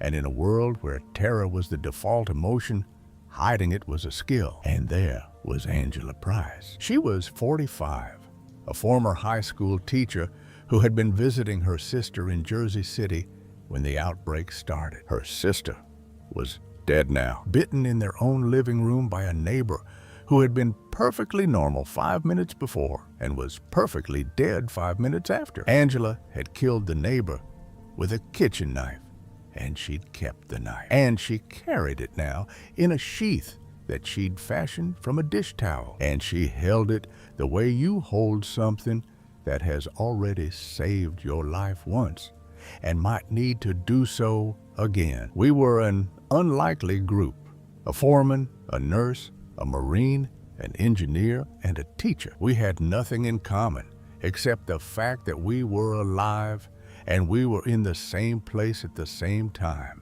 And we needed each other in a way that we'd never needed anyone before. The old bonds of family and friendship and work didn't matter anymore. The only bond that mattered was survival. I organized them the way I organized a work crew. I gave them tasks. Maria handled medical supplies and first aid. Marcus handled security and defense. David handled communication and information. Angela handled food and supplies and the emotional state of the group, because someone had to, because the group was fragile, because we were all one bad moment away from coming apart. The first night was the longest night of my life.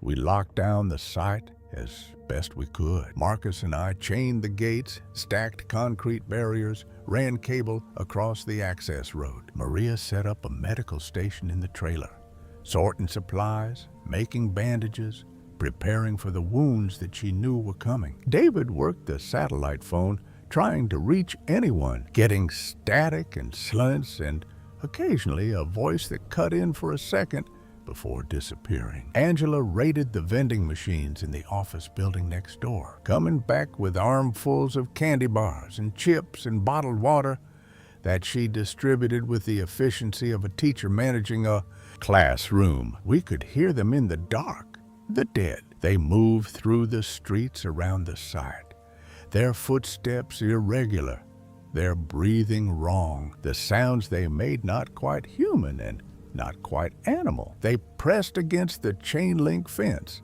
their hands finding the gaps, their mouths working against the metal. They didn't have the coordination to climb it, not yet. Not in those early days when they were still learning what they were, but they tried. And the trying was enough to keep us awake, to keep us afraid, to keep us alive. I didn't sleep.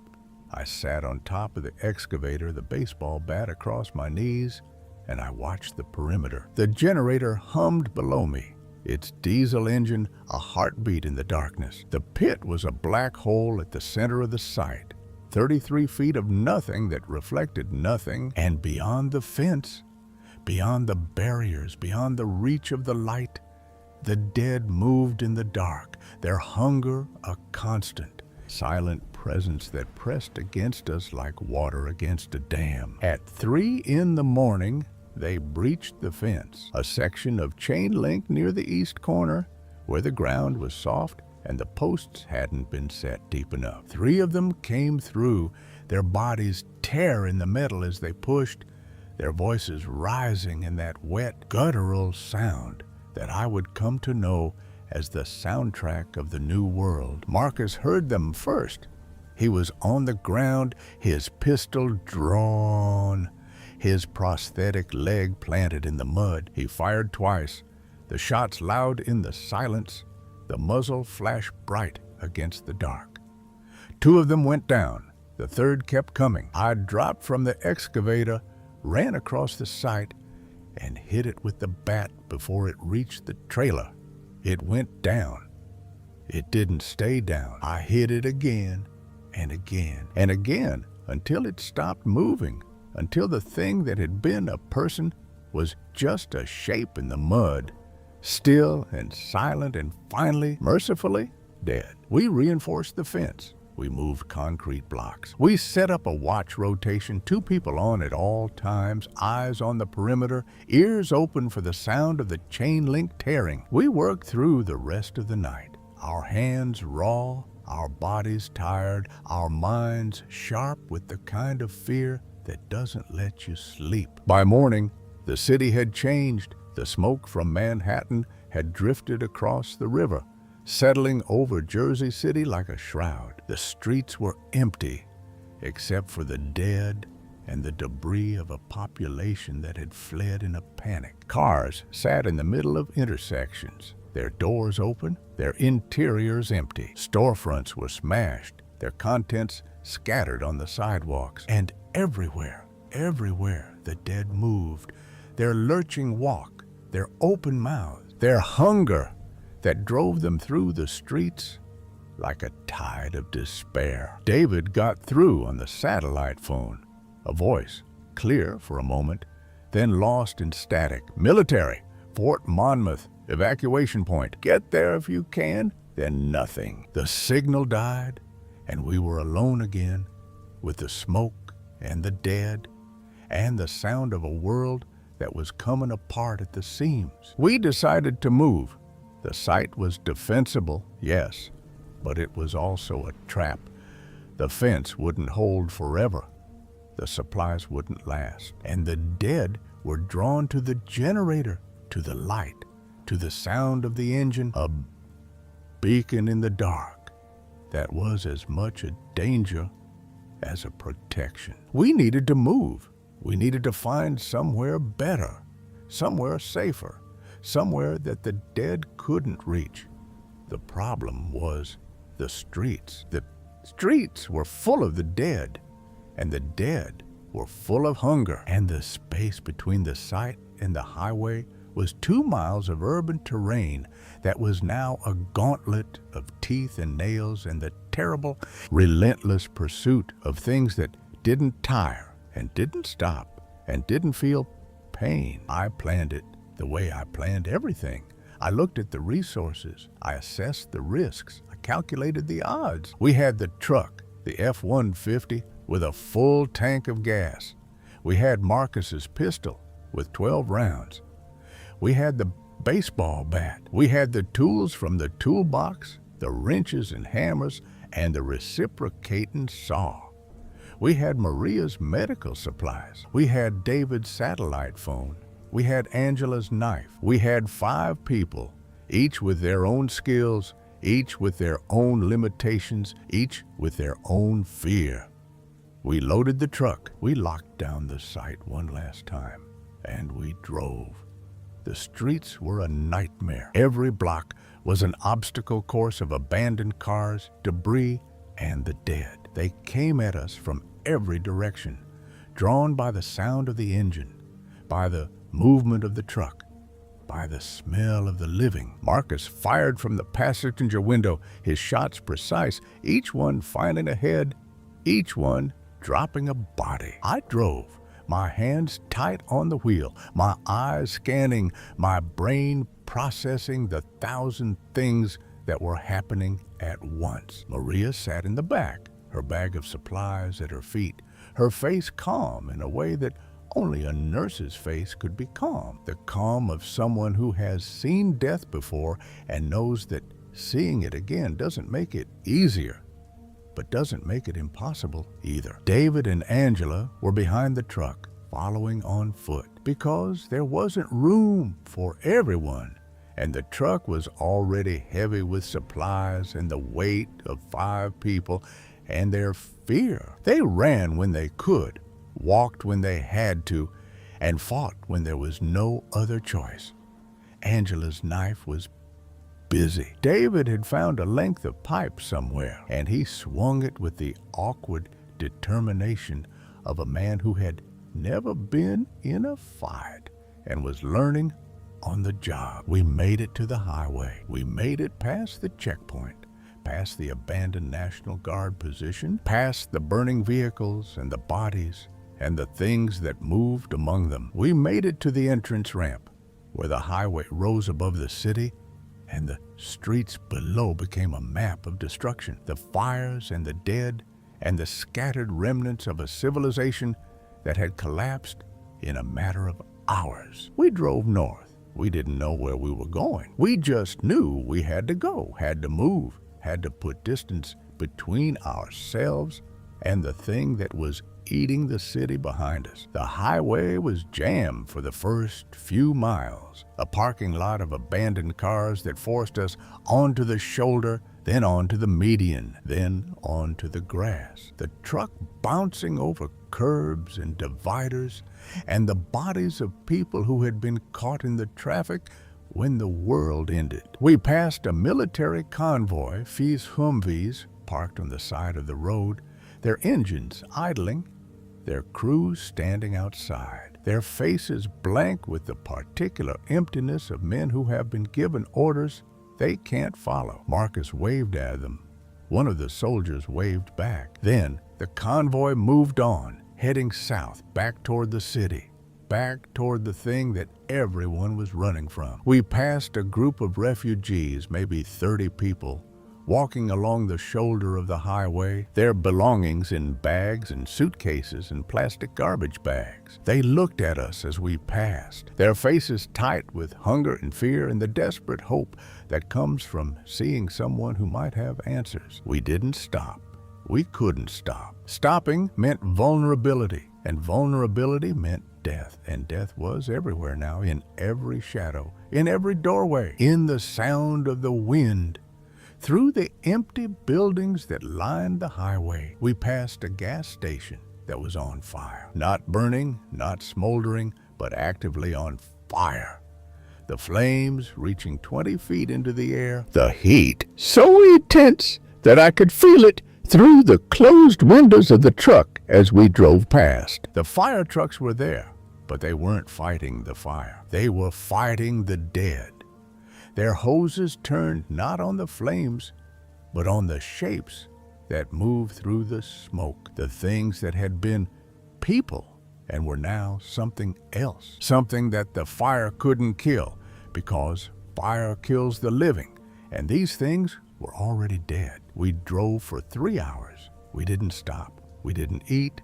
We didn't talk. We just drove north, away from the smoke, away from the dead, away from the world that was burning behind us. The highway was a river of fleeing humanity, cars and trucks and buses and motorcycles, all heading north, all running, all carrying the same terrible knowledge that the life they'd known was over, and the life they were entering was something else entirely. We found the shelter at a rest stop near Paramus. It was a National Guard position set up in the parking lot of a truck stop, with sandbag barriers and Humvees and soldiers in full combat gear. They were checking people as they came in, looking for bites, looking for signs of infection, looking for the things that would mark you as dead or dying or already gone. We passed the check. Maria vouched for us, showing her nurse's credentials, explaining that she had been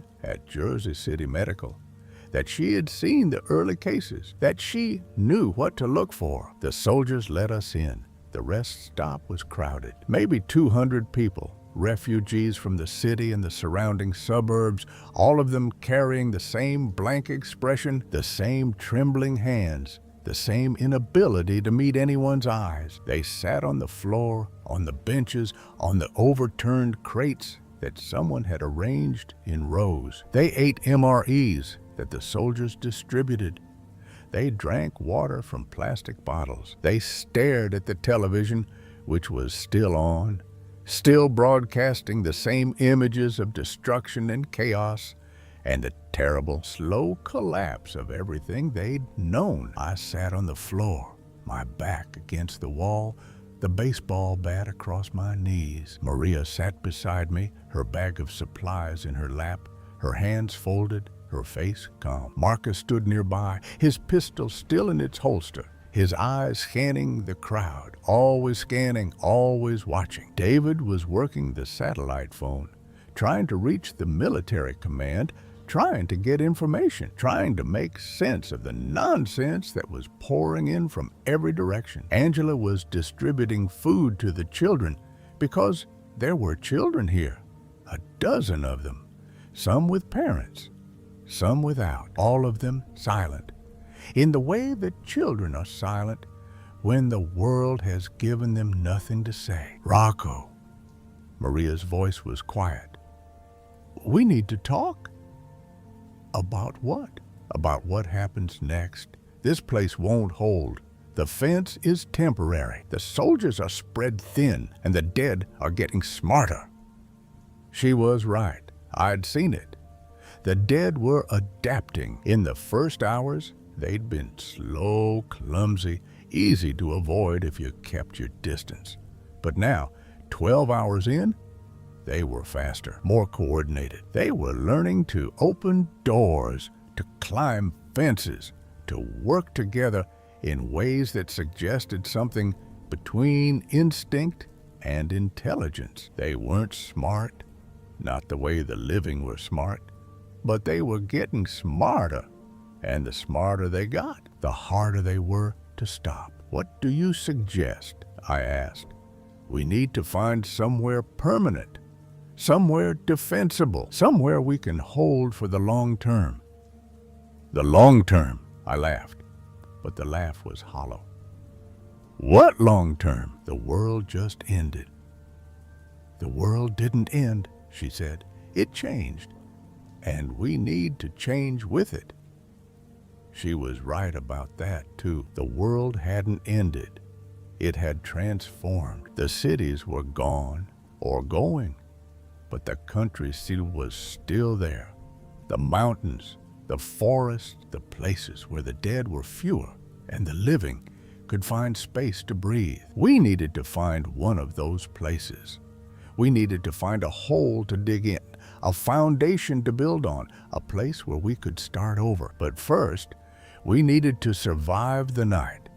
The attack came at midnight. Not from outside, not from the dead pressing against the fence.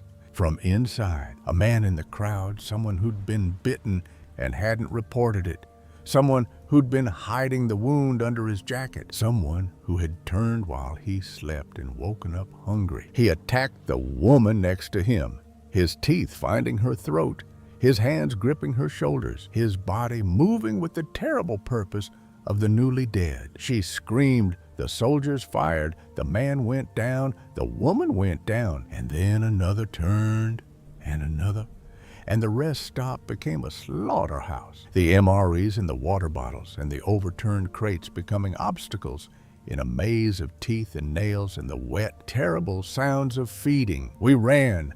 I grabbed Maria's arm and we ran for the exit. Marcus behind us, his pistol firing, each shot finding a target. David and Angela were already moving, heading for the door, David clutching his pipe, Angela clutching her knife. We burst into the parking lot, into the night air that smelled like smoke and blood and the chemical sweetness of the dead. The soldiers were fighting, their rifles barking, their voices shouting orders that nobody was following. The dead poured through the rest stop like water through a broken dam, their numbers growing, their hunger overwhelming. We got to the truck. I started the engine. Marcus climbed in. Maria climbed in. David and Angela were running, their feet pounding on the asphalt, the dead close behind. I drove toward them, the truck's headlights cutting through the dark, and they climbed in the back. And we drove. We drove into the night, away from the rest stop, away from the screams, away from the thing that was consuming everything we touched. We drove north. We didn't stop. We didn't look back. We just drove through the dark, through the empty highways, through the countryside that was still green and still quiet and still. For the moment, unaware of what was coming. And somewhere behind us, in the ruins of the rest stop, the dead fed. They fed on the soldiers and the refugees and the children and the MREs and the water bottles and the overturned crates. They fed on the living and the dead alike, their hunger indiscriminate, their appetite infinite. And when they were done, they moved on, following the sound of the truck, following the smell of the living, following the trail that we left behind us, like a road of blood. We didn't know where we were going. We just knew we had to keep moving. The highway stretched ahead of us, dark and empty, and we drove into it, into the unknown, into the thing that was waiting for us at the end of the road. The end of the road was a farm, an old dairy farm in upstate New York, the kind of place that time had forgotten, with a barn and a silo and a house that had been standing since before the Civil War. It was isolated, surrounded by fields and forests, far from the cities and the highways and the places where the dead gathered. It had water, a well that still worked, and food, a pantry that was stocked with preserves and canned goods. It had walls, the thick stone walls of the farmhouse and the heavy wooden walls of the barn. It had a view, a 360-degree panorama of the surrounding countryside that would let us see the dead coming long before they arrived. We made it our home. We fortified it. We set up watches, rotations, protocols. We learned to live with the fear, to function within it, to let it sharpen our senses without breaking our minds. We were 5 people in a farmhouse in upstate New York, surrounded by a world that had gone mad. And we were alive, and we were together. And for a little while, that was enough. But it wasn't enough. It was never going to be enough, because the dead were coming. They were always coming. And with them came the other threat, the one that was worse than teeth and hunger, the one that lived in the hearts of the living and made them into something that the dead could never be. The humans came. They came in trucks, 6 of them, big F-350s with toolboxes and racks, and they came with guns, AR-15s, and shotguns and handguns. And they came with a flag, a black flag with a white symbol that I didn't recognize. And they came with a leader, a man who called himself Colonel Marcus Reed, though he wasn't a colonel and his name probably wasn't Marcus Reed. He was tall, thin, with a face that was all angles and a voice that was all command. He had the bearing of a military man, the kind of posture that comes from years of discipline. And he had the eyes of something else, something that didn't care about discipline or orders or the things that separate the living from the dead. "We're taking the farm," he said. His voice was calm. His eyes were not. "You can leave or you can stay. It's your choice." "But the farm is ours now." I looked at him. I looked at the men behind him, their faces hard, their hands on their weapons. I looked at Maria, at Marcus, at David, at Angela. I looked at the farmhouse that we'd made our home, the barn that we'd fortified, the fields that we'd cleared, the well that we'd drawn water from. I looked at everything we'd built in the week since the world ended, everything we'd fought for, everything we'd bled for. "No," I said. The colonel smelled. It was not a human smell. "That's not the right answer," he said. But it was the only answer I had. It was the only answer a man like me could give. You don't give up what you've built. You don't walk away from the foundation you've laid. You don't abandon the hole you've dug. You stand and you fight and you do the work, because that's who you are and that's all you have. And in a world that has taken everything else, it's enough. The fight lasted 3 days. 3 days of gunfire and blood and the terrible, grinding attrition of 2 groups of humans fighting over the last scraps of a world that had already been claimed by the dead. The colonel had numbers and weapons and the ruthless efficiency of a man who had abandoned everything that made a person human. We had the farm, the walls, the well, and the stubborn refusal to die that comes from having nothing left to lose. Marcus died on the 2nd day. He took a bullet meant for Maria, his prosthetic leg giving out at the wrong moment, his body collapsing in the mud of the farmyard. He fired his last round before he fell, his .45 barking once, twice, 3 times, each shot finding a target. Then he was still, his eyes open, his face blank, his body a shape in the mud that the rain would wash clean by morning. David died on the 3rd day, a bullet through the throat, fired by one of the colonel's men who had flanked the barn and found David working the satellite phone, still trying to reach someone, still trying to find answers. David's blood sprayed across the phone, across the screen, across the hands that had typed 1,000 lines of code and now would type nothing again. He died looking at the phone, as if expecting it to ring, as if expecting the voice on the other end to tell him that this was all a mistake, that the world was still there, that everything was going to be okay. Angela killed the colonel.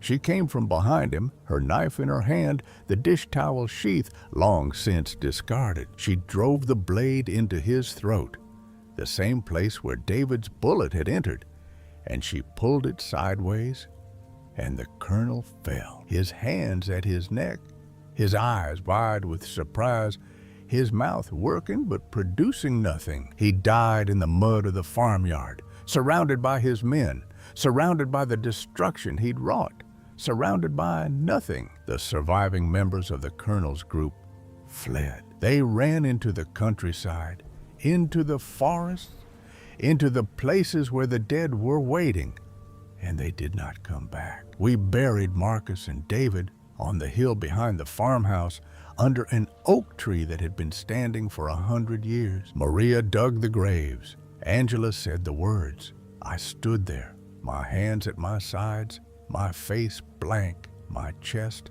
hollow. 2 more names, 2 more faces, 2 more shapes in the mud that the rain would wash clean. 3 of us left, me, Maria, and Angela. 3 people in a farmhouse in upstate New York, surrounded by a world that wanted us dead.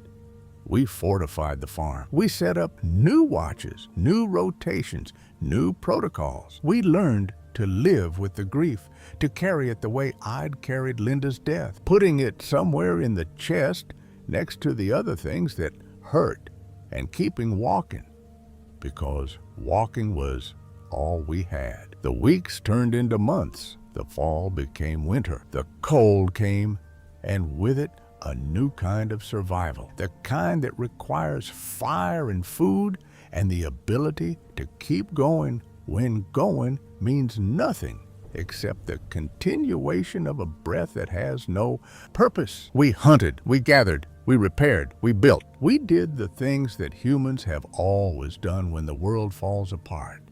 We adapted, we endured, we survived, but the dead kept coming. Not in numbers, not in hordes, but in ones and twos, stragglers from the cities, drawn by the sound of our generator, by the smoke from our chimney, by the smell of cooking food. We dealt with them the way we'd learned to deal with them, quickly, quietly, without waste.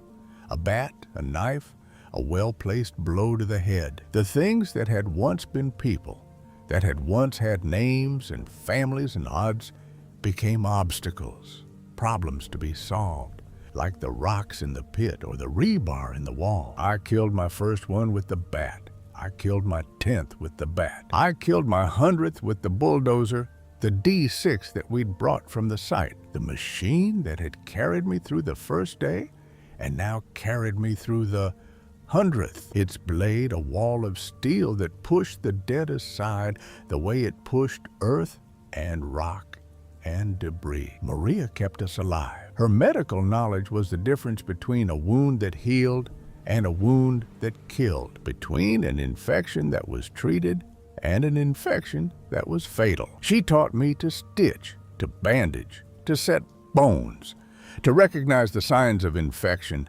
before they became untreatable. She taught Angela the same things. She taught us both that in a world without hospitals, without doctors, without the systems that had kept us alive for centuries, knowledge was the most valuable resource of all. Angela kept us human. She cooked, she cleaned, she organized. She maintained the farm, the crops, the animals, the things that made the difference between surviving and living. She was the one who insisted on planting a garden, who insisted on raising chickens, who insisted on maintaining the rituals of normal life even when normal life had ceased to exist. She was the one who made us sit down to dinner together, who made us talk, who made us remember that we were people and not just survivors. And I kept us moving.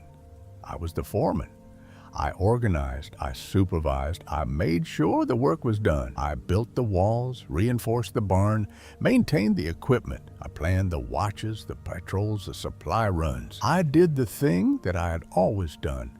I dug the hole, I laid the foundation, I built the structure, I did the work. But the work was never done. The dead kept coming. The cold kept biting. The supplies kept dwindling, and the world kept changing, kept evolving, kept finding new ways to remind us that we were living on borrowed time, that the peace we'd found was temporary, that the safety was an illusion. The bomb fell on a Tuesday. I know it was a Tuesday because we'd been keeping a calendar, marking the days on the wall of the farmhouse with a pencil that was getting shorter every week. October 8th, 16 days after the outbreak started. The military had been fighting, retreating, regrouping, fighting again. The government had relocated to Denver, then to Cheyenne Mountain, then to nowhere. The cities were falling one by one. New York, then Boston, then Philadelphia, then Washington. Each one a graveyard, each one a source of the dead that poured out into the countryside like water from a broken pipe. The bomb was a last resort, the kind of decision that nobody wants to make, that everybody knows is coming, that nobody can stop. New York was the epicenter, the source, the place where the outbreak had started and from which it had spread. The military decided that the only way to stop the spread was to destroy the source. A 12-mile radius of annihilation, a bomb that would turn Manhattan into a crater, Jersey City into rubble, and everything in between into ash.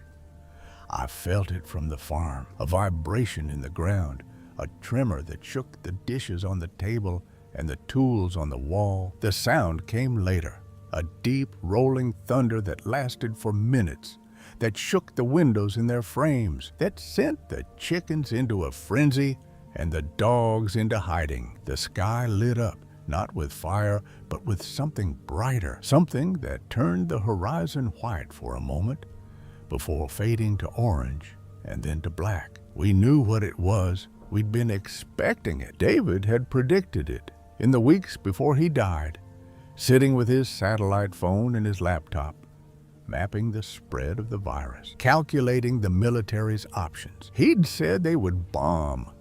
He'd said it was the only option left. He'd said it wouldn't work. He was right. The bomb destroyed the city. It destroyed the source. It destroyed everything within 12 miles of the point of impact. But it didn't destroy the virus. The virus was already everywhere, in the water, in the air, in the bodies of the dead that littered the countryside, in the blood of the living who had been bitten and hadn't turned yet. The bomb was a hammer, and the virus was a river, and you can't stop a river with a hammer. The dead kept coming. They came from the ruins of the cities, from the countryside, from the places where the bomb had scattered them like leaves in a storm. They came in ones and twos and tens and hundreds, their numbers growing, their hunger unquenchable. And we kept fighting.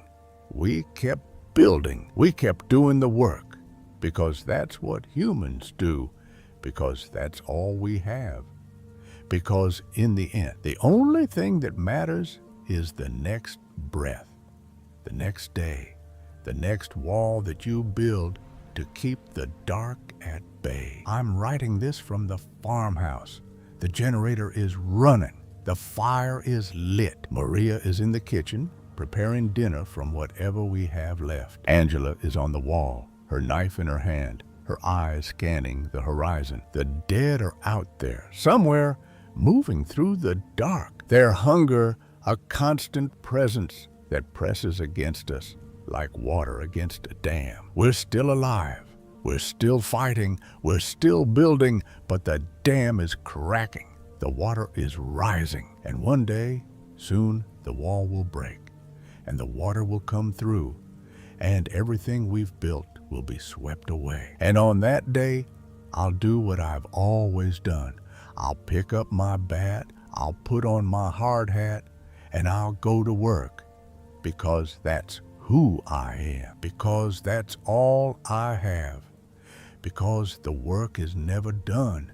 The dead walk, the living fight, the world ends, and Rocco Bianco digs his hole one last time in the dark, with the sound of teeth in the walls and the silence that follows. The end.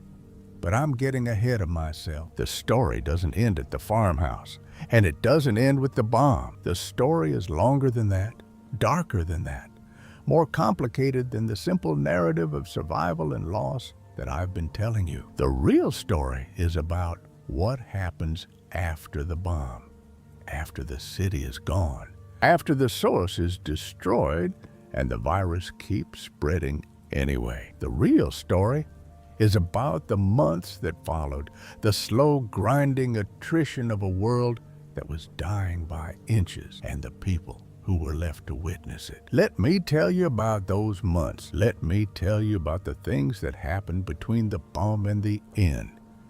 The things that shaped me, that broke me, that made me into the man who stood on top of a bulldozer with a baseball bat in his hands and the dead at his feet. Let me tell you about the people who didn't make it, the ones whose names I carry now, whose faces I see when I close my eyes, whose voices I hear in the silence between the wind and the hunger. There was Maria. She was the first to die after the bomb, not from a bite, not from the dead, but from the radiation. The bomb had been dirty, a low-yield tactical weapon designed to maximize destruction while minimizing fallout. But there's no such thing as clean fallout when you're detonating a nuclear device in the most densely populated area on the eastern seaboard. The wind had carried the cloud north, then east, then south again in a slow, lazy spiral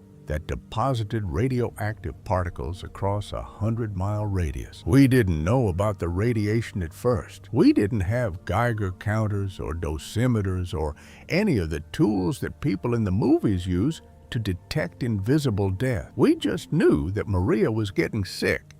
She started coughing on the third day after the bomb. Not the wet, chesty cough of a cold or the dry, hacking cough of exhaustion, but something else, something deeper, something that came from inside her lungs and wouldn't stop. By the 5th day, the cough had blood in it. By the 7th day, she couldn't stand without help. By the 10th day, she was dead. I held her hand while she died. She was lying on the bed in the farmhouse, her face pale, her eyes cloudy, her breathing shallow and irregular. Angela was beside me, her knife still in its sheath, her face wet with the tears that she was too tired to wipe away. We watched Maria die the way you watch a building collapse, slowly, piece by piece, each piece taking something with it, until there was nothing left but the dust and the silence and the empty space where something had been. "Don't let them bite me," Maria whispered. Her voice was barely audible, a thread of sound that seemed to come from somewhere far away. "Promise me." "I promise," I said. "And don't let them take me. Don't let them use me. Promise." "I promise." She died at dawn. The sun was coming up over the hills, casting long shadows across the farmyard, and the light caught her face and made it look young again, made it look like the face of the woman she'd been before the world ended, before the blood and the teeth and the hunger had taken everything from her. She was 35 years old. She had been a nurse. She had saved lives. And now she was dead. And the world was poorer for it, and the dead didn't care. I buried her next to Marcus and David under the oak tree on the hill. The grave was shallow because the ground was frozen, and I had to use a pickaxe to break through the hardpan, and my hands were bleeding by the time I was done, the blood freezing on my fingers, the cold biting into the wounds. Angela helped. She didn't speak. She just dug, her knife tucked into her belt, her hands moving with the mechanical efficiency of someone who has learned to separate grief from action. Because if you don't separate them, the grief will kill you faster than any dead thing ever could. 2 graves, 2 friends, 2 more names to carry. Angela and I were alone now. 2 people in a farmhouse in upstate New York, surrounded by a world that wanted us dead.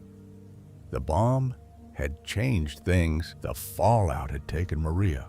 The cold was taking the crops. The dead were taking the perimeter, pushing closer every night, their numbers growing, their patience wearing, their hunger becoming something that we could feel, a pressure against the walls, a presence in the dark, a reminder that we were not safe and would never be safe again. We adapted. We always adapted. That's what humans do. We moved to the basement of the farmhouse, where the radiation was weaker, where the cold was less biting, where the walls were thicker and the dead couldn't reach. We rationed the food, eating once a day, sometimes once every 2 days, the hunger becoming a constant companion, a second heartbeat that lived in the pit of my stomach and never stopped. We fortified the basement, stacking furniture against the door, running cable across the windows, setting up a system of alarms that would warn us if anything got through. But the dead were getting smarter. That was the thing that nobody had predicted, the thing that the scientists and the military and the experts hadn't accounted for. The dead were learning. In the first weeks, they'd been slow, clumsy, easy to avoid if you kept your distance. But now, months in, they were faster, more coordinated, more purposeful. They worked together, 5 or 6 of them attacking a single point on the fence, their combined weight tearing the metal, their combined effort finding the weakness. They used tools, or something like tools, picking up rocks and pieces of wood and using them to break windows, to pry open doors, to create openings where none had existed before. And they were patient. That was the worst part. They didn't give up. They didn't get tired. They didn't get bored. They just waited outside the fence, outside the walls, their hunger a constant, silent presence that pressed against us like water against a dam. They waited for us to make a mistake. They waited for the fence to fail. They waited for the cold to weaken us, for the hunger to slow us, for the fear to break us. And they were right to wait, because the fence was failing, and the cold was weakening us, and the hunger was slowing us, and the fear was breaking us, one piece at a time, like concrete crumbling in slow motion. Angela was the one who held it together. She was the one who kept us functioning, who kept us eating, who kept us sleeping, who kept us alive. She was the one who refused to give up, who refused to let the fear win, who refused to let the dead take what was left of us. She was the one who planted the garden in the spring, who raised the chickens, who maintained the rituals of normal life even when normal life had ceased to exist. She was the one who made us human, and then she was gone. It happened on a Tuesday. I know it was a Tuesday because I'd been marking the days on the wall just as I'd marked them before, the pencil getting shorter, the marks getting closer together, the wall filling up with the evidence of a life that was measured in days instead of years. It was March, 3 months after the bomb, and the snow was finally melting, the ground softening, the first green shoots appearing in the garden that Angela had planted. It was a day that felt like hope, the first real hope we'd felt in months, and hope, I would learn, is the most dangerous thing of all. Angela went to check the chickens. They were in the coop behind the barn, a structure I'd built from scrap wood and chicken wire, a simple thing that kept the chickens in and the dead out. She went alone, because she always went alone, because she trusted her own judgment, because she'd been doing this for months and nothing had ever gone wrong. Something went wrong. I heard the scream from the basement, a single sharp sound that cut through the morning air like a blade. I grabbed the bat and ran up the stairs, out the door, across the farmyard, my boots slipping in the mud, my heart hammering in my chest. I reached the coop and I saw her.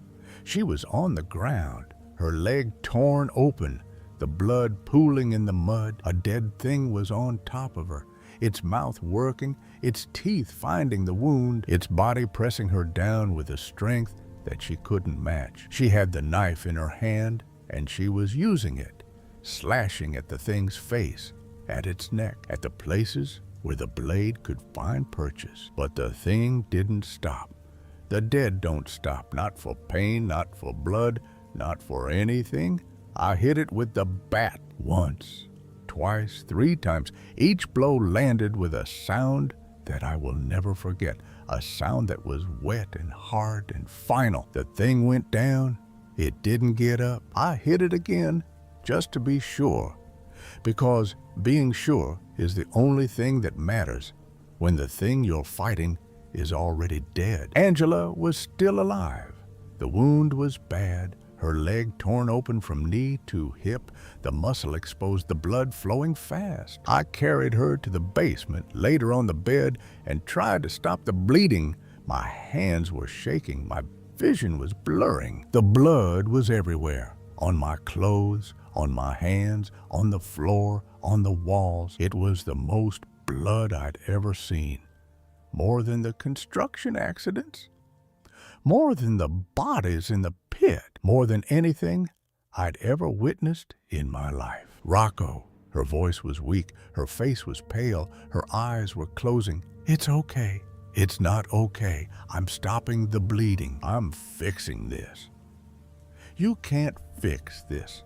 She smiled, or tried to. The smile was a ghost of the smile she used to give, the smile that made the farmhouse feel like home. You know you can't. She was right. I knew. The wound was too deep, the blood loss too severe, the infection too advanced. In a hospital with a surgeon and an operating room and the whole apparatus of modern medicine, she might have survived. But there was no hospital. There was no surgeon. There was just me and a baseball bat and a basement in a farmhouse in upstate New York, and the sound of the dead outside pressing against the walls, waiting for us to fail. I'm sorry, I said. I don't know why I said it. I was the foreman. I was supposed to fix things. I was supposed to keep people alive. And I couldn't fix this, couldn't keep her alive, couldn't do the one thing that mattered. Don't be sorry. Her hand found mine. Her fingers were cold. You kept me alive this long. That's more than anyone could have asked. Angela, promise me something. Anything. Keep going. Don't stop. Don't give up. Promise. I promise.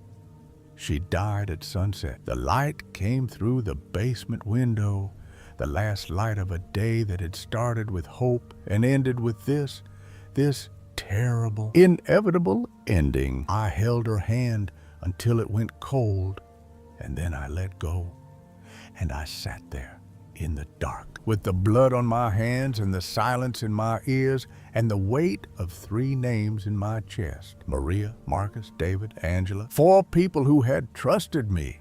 4 people who had followed me.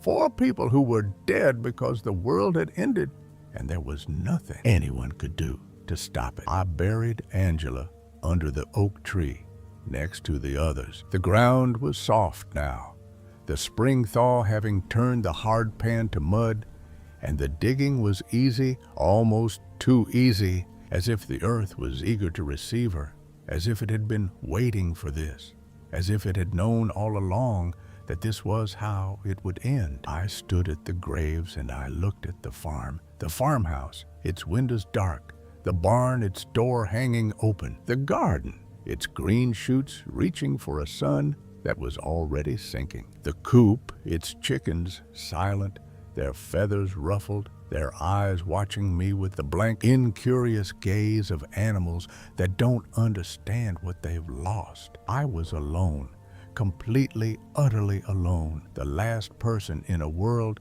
that had been full of people, the last living thing in a landscape that was now dominated by the dead. The silence was total, broken only by the wind through the trees and the distant, constant murmur of the dead moving through the countryside, their hunger a sound that had no beginning and no end. I could have given up. I could have sat down right there at the edge of the graves and let the cold take me, let the hunger take me, let the dead take me.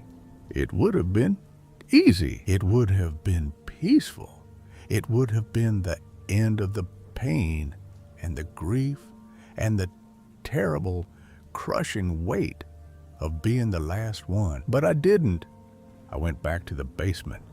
I cleaned the blood from my hands. I bandaged the cuts that I didn't remember getting. I ate the last of the food, a can of beans that tasted like metal and hope. I packed a bag with the things I'd need: water, food, the first aid kit, the multi-tool, the flashlight, the baseball bat. I put on my work boots, the steel-toed ones that had walked through 31 years of construction sites. I put on my hard hat, the one that had been with me since the beginning, the one that Maria had laughed at, the one that Marcus had saluted, the one that David had photographed, the one that Angela had polished when she thought I wasn't looking. I left the farm. I walked down the road, away from the graves, away from the chickens, away from the garden that would never be harvested. I walked north, toward the mountains, toward the wilderness, toward the places where the dead were fewer, and a man could walk without being reminded every step that the world had ended. I walked for 3 days. I didn't eat. I didn't sleep. I just walked through the mud and the cold and the silence, past abandoned houses and empty cars and the occasional shape in the distance that moved in ways that shapes shouldn't move. I walked with the bat in my hands and the hard hat on my head and the weight of 4 names in my chest, and I didn't stop because Angela had told me not to stop, because stopping meant giving up, and giving up was the one thing I couldn't do. On the 3rd day, I found the highway. It was Route 6, the old highway that ran through the Catskills, and it was empty, completely empty. Not a car, not a person, not a dead thing. Just the road stretching ahead of me into the mountains, its surface cracked and potholed, its shoulders overgrown with the first green of spring. I stood in the middle of the road, and I looked both ways. Nothing. Silence. The world empty and waiting. I walked along the highway, following the yellow center line, my boots finding the familiar rhythm of a man who has walked 1,000 roads and will walk 1,000 more. The mountains rose on both sides, their slopes covered with pine and birch, their peaks still capped with snow. The sky was clear, the air cold and clean, and for a moment, just a moment, the world felt normal. It felt like a hike, like a Sunday morning walk, like the kind of thing a man does when he has nowhere to be and nothing to do except put one foot in front of the other. Then I heard the sound, a low, distant rumble, like thunder, like machinery, like something massive moving through the valley. I stopped. I listened. The sound grew louder, closer, and with it came something else. A vibration in the ground, a tremor that I could feel through my boots, through my legs, through my bones. I moved off the road into the trees, and I waited. The sound grew louder still, and then I saw it. A convoy, not military, not civilian, something in between. A line of vehicles, trucks and SUVs and buses moving along the highway in a column that stretched back as far as I could see. They were painted in camouflage, but not military camouflage.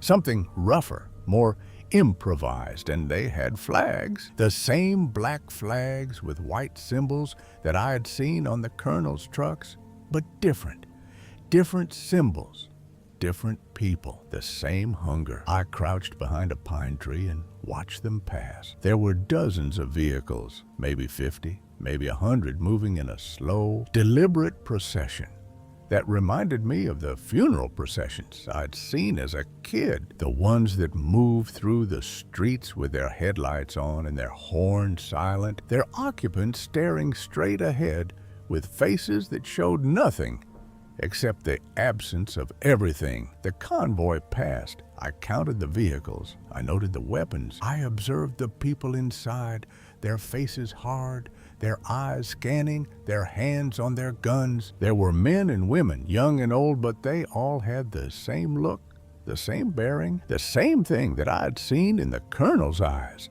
the thing that wasn't quite human, the thing that said, "We are the ones who survive by making others not survive." They were heading south, toward the ruins of the cities, toward the places where the dead were thickest, toward something that they wanted, that they needed, that they would kill and die for. I didn't know what it was. I didn't want to know. I just wanted them to pass, to go away, to disappear into the landscape, the way the dead disappeared into the dark. They passed. The convoy moved on, its engines fading, its dust settling, its presence diminishing until it was just a memory, a sound, a vibration in the ground that was already fading. I stood up, brushed the dirt from my knees, and continued walking. The highway led to a town, a small town, the kind of place that had a main street and a diner and a gas station and a church and nothing else. The kind of place where everybody knew everybody and nobody ever left. The town was empty. Not just empty of people, but empty of everything. The buildings standing like shells, their windows dark, their doors open, their interiors picked clean by scavengers who had passed through before me. I walked down the main street, my boots echoing on the pavement, my bat resting on my shoulder, my hard hat casting a shadow on the ground. The diner was still there, a small white building with a sign that said "Eat" and a window that was cracked but not broken. I went inside. The tables were overturned, the chairs scattered, the counter covered with a layer of dust that was thick enough to write in. The kitchen was intact, the stoves cold, the refrigerators empty. But in the pantry, behind a door that was slightly ajar, I found what I was looking for. Food, cans, dozens of them. Soup, beans, vegetables, fruit. The kind of food that keeps forever. The kind of food that people stockpile and forget about. The kind of food that saves lives when lives need saving. I ate. I sat on the floor of the pantry, surrounded by cans, and I ate. I ate until my stomach hurt, until the hunger was replaced by something that felt like fullness, until the weakness in my legs was replaced by something that felt like strength. I ate because eating was the thing that kept you alive, and staying alive was the thing that mattered, and mattering was the thing that separated the living from the dead. After eating, I explored the town. It was small enough to walk in an hour. Its streets laid out in a grid that spoke of order and planning and the kind of civic pride that small towns carry like a flag. The houses were neat, their lawns maintained, their driveways empty. The church was open, its pews empty, its altar undisturbed. The gas station was closed, its pumps dry, its convenience store emptied. The town was a museum of normal life, a snapshot of the world that had been, preserved in the amber of abandonment. I found a house that was still intact, a small, white clapboard house on the edge of town with a porch and a garden and a garage that contained a lawnmower and a set of tools. The house was clean, the furniture in place, the beds made. It looked like the owners had left in a hurry but had planned to come back, had left the lights on and the water running and the refrigerator stocked, expecting to return in a day or a week or a month. I stayed. I locked the doors, closed the blinds, and I stayed. I slept in the bed, the first real sleep I'd had in days, and I dreamed of Linda, of the house in Jersey City, of the sound of her voice calling me from the kitchen, of the smell of coffee and the warmth of the morning and the feeling of being home. I woke to silence, the kind of silence that fills a house when there's nobody in it, the kind that presses against your ears and makes you aware of every sound you make, every breath, every heartbeat. I lay in the bed and I listened. The house was quiet.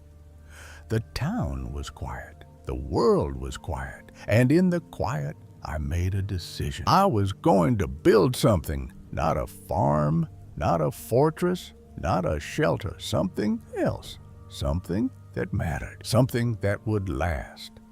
I was going to take this town, this empty shell of normal life, and I was going to fill it with purpose. I was going to make it work, to make it livable, to make it a place where people could come and find safety and food and the things that humans need to survive. I was going to build a community. I was going to build a life. It was insane. I knew it was insane. I was one man, alone, in a world full of the dead, with nothing but a baseball bat and a hard hat, and the stubborn refusal to die that had kept me alive this long. Building a community was impossible. It was suicide. It was the kind of idea that only a man who has lost everything can have. Because when you've lost everything, the only thing left to do is build. So I built. I started with the town itself, securing the perimeter, checking the buildings, clearing out the dead that had taken up residence in the shadows. I worked the way I'd always worked, methodically, systematically, with the eye of a foreman who knows that every job is just a series of smaller jobs arranged in the right order. I cleared the streets, one by one, my bat finding the heads that needed finding, my boots carrying me from building to building, from door to door, from the living to the dead, and back again. I found supplies, food, water, tools, building materials. The town had everything I needed, stored in basements and attics and garages and the places where people keep the things they think they'll never need. I organized it, sorted it, rationed it. I built shelves in the diner, stacked the cans in rows, labeled them with a marker that I found in the hardware store. I filled the bathtubs with water from the well, boiled it, stored it in jugs. I gathered firewood from the forests that surrounded the town, stacked it in the garage, kept it dry. I did the work. Weeks passed. The town took shape. I reinforced the buildings, boarding windows, chaining doors, setting up alarm systems using the wire and the cans from the diner. I created a watchtower in the church steeple, a position that gave me a 360-degree view of the surrounding countryside. I planted a garden in the lot behind the gas station, using seeds from the hardware store and soil from the forest floor. I built a chicken coop using wood from the abandoned houses, and I filled it with chickens that I found wandering the streets. Their owners gone, their purpose unclear, their eggs still warm. I was building something, not just a shelter, not just a defense, but a life, a place where a person could come and find food and water and safety, and the things that make life worth living, a place where the dead couldn't reach, where the hunger couldn't touch, where the silence was broken by the sound of human activity instead of the sound of human absence. But I was alone, and being alone in a world like this, is a kind of death, not the death of the body, but the death of the soul, the slow, grinding erosion of the thing that makes you human, the connections, the relationships, the web of people that hold you up when the ground gives way. I was alone, and the aloneness was eating me from the inside, consuming me the way the virus consumed its hosts, leaving nothing but the shell, the husk, the thing that walked and worked and built but didn't feel, didn't think, didn't care. I needed people. I needed the sound of voices, the warmth of bodies, the presence of other minds that could challenge mine, that could share the burden, that could remind me that I was not just a machine, not just a foreman, not just a man with a bat and a hard hat, but a person, a human being, a member of a species that survives not by being strong, but by being together. The first one came on a Thursday. I know it was a Thursday because I'd been marking the days, the pencil getting shorter, the marks getting closer together, the wall filling up with the evidence of a life that was measured in days instead of years. She was walking down the highway alone, her clothes torn, her face dirty, her eyes, the eyes of someone who had been running for a long time and had forgotten how to stop. I saw her from the watchtower, a small figure on the empty road moving toward the town with the slow, determined gait of someone who has nowhere else to go. I went to meet her. I walked down the main street, my bat on my shoulder, my hard hat on my head, and I waited at the edge of town for her to arrive. She stopped when she saw me.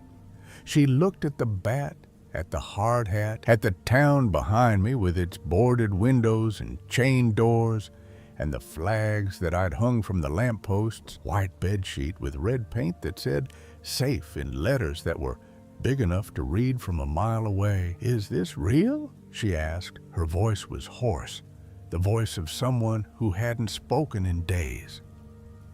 "It's real," I said. "I built it." She looked at me for a long time. Then she walked forward past me into the town, and she didn't stop until she reached the diner, where she sat down at a table and put her head in her hands and cried. Her name was Jenny. She was 23, a college student who had been visiting her parents in Pennsylvania when the outbreak started. Her parents were dead. Her boyfriend was dead. Her friends were dead. She had been walking for 3 weeks, sleeping in abandoned houses, eating whatever she could find, fighting off the dead with a kitchen knife that was now so dull it could barely cut paper. She was exhausted, malnourished, dehydrated, and she was alive. And she was here, and that was enough. I gave her food. I gave her water. I gave her a bed and a roof and the things that she needed to survive. I gave her what Maria had given me, what Marcus had given me, what David and Angela had given me. The knowledge that she was not alone, that someone cared, that the world, for all its horrors, still contained people who would help, who would share, who would fight alongside you until the end. Jenny stayed.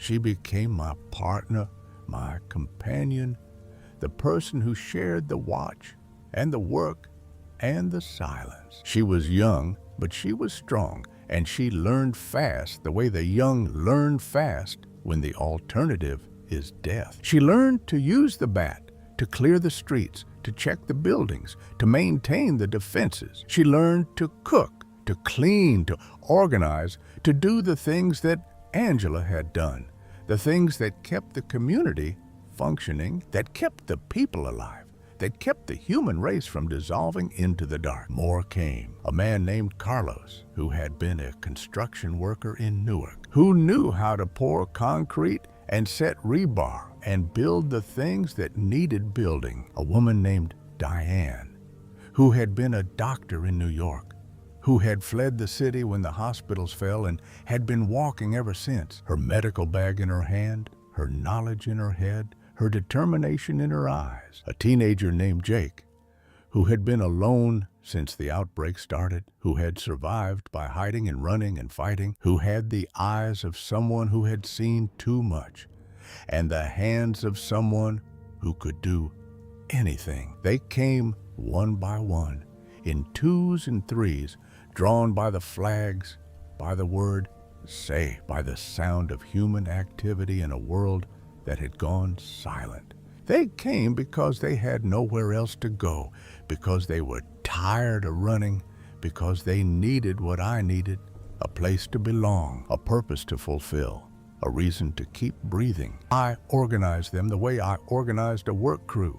I gave them tasks.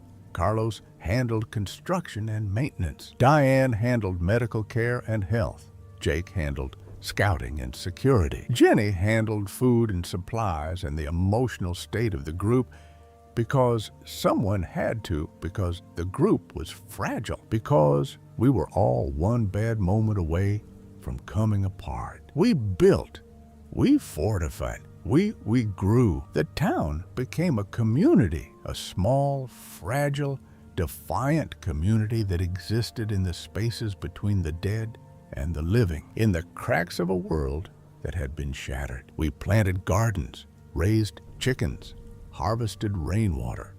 We reinforced the buildings, repaired the roads, maintained the equipment. We created a system of watches, patrols, supply runs. We did the things that humans have always done when the world falls apart. We adapted, we endured, we survived. But the dead kept coming. They came in ones and twos, stragglers from the countryside, drawn by the sound of our activity, by the smell of our food, by the light of our fires. We dealt with them the way we'd learned to deal with them, quickly, quietly, without waste.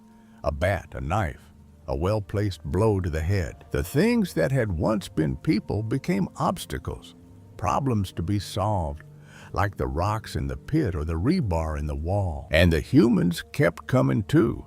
Not the kind of humans we wanted, not the refugees and the survivors and the people who needed help. The other kind, the Colonel's kind, the kind who survived by taking, who built by destroying, who lived by making others not live. They came in trucks with guns and flags and the hungry eyes of predators who had found prey. We fought them. We fought them the way we fought the dead, with everything we had, with the tools and the skills and the stubborn refusal to die that had kept us alive this long. We fought them in the streets and in the buildings and in the fields that surrounded the town. We fought them with bats and knives and the occasional gunshot that echoed through the valley like a declaration of war. We fought them because fighting was the only option, because surrender was death,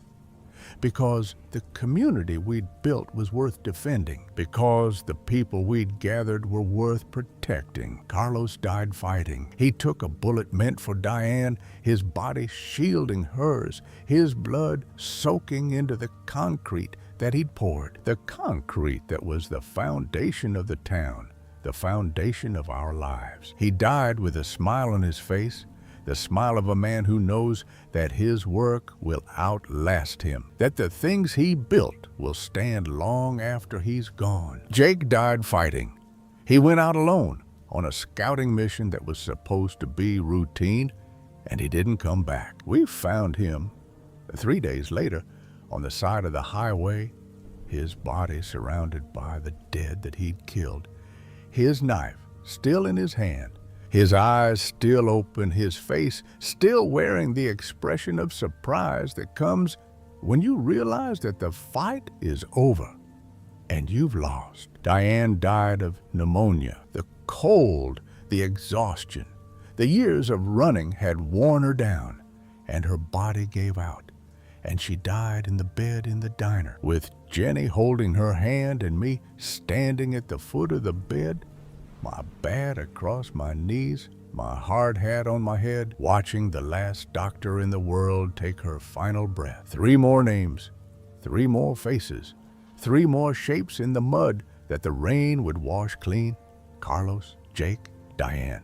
7 names now. 7 people who had trusted me. 7 people who had followed me. 7 people who were dead because the world had ended and there was nothing anyone could do to stop it. Maria, Marcus, David, Angela, Carlos, Jake, Diane.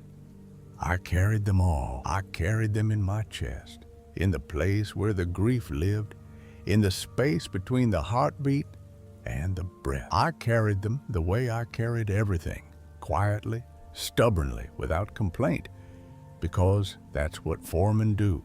They carry the weight. They do the work. They keep building, even when the building seems pointless, even when the foundation is cracked, even when the walls are falling. Jenny and I were alone again. 2 people in a town that had been a community, surrounded by a world that wanted us dead. We fortified what was left. We maintained what we could. We kept going because going was all we had, because stopping meant giving up, and giving up was the one thing we couldn't do. The dead kept coming. The humans kept coming. The world kept ending, piece by piece, day by day, in the slow, grinding attrition of a civilization that had forgotten how to survive. And we kept fighting. We kept building. We kept doing the work, because that's who we are, because that's all we have, because the work is never done. The dead walk, the living fight, the world ends, and Rocco Bianco digs his hole one last time in the dark, with the sound of teeth in the walls and the silence that follows. The end. I need to tell you about the end. Not the end of the story, because the story doesn't end, but the end of the thing that I built, the community, the town, the last outpost of human civilization in a world that had been claimed by the dead. I need to tell you about the day the walls fell, the day the dead came through, the day I stood on top of a bulldozer with a baseball bat in my hands and the dead at my feet and the sky above me, that color of old copper. But first, I need to tell you about the months that led to it, the slow, grinding process of decline that turned a thriving community into a besieged fortress and then into a graveyard. I need to tell you about the things that went wrong, the mistakes I made, the people I failed, the moments when I could have done differently and didn't. The first mistake was the supply run. We'd been surviving on what we had,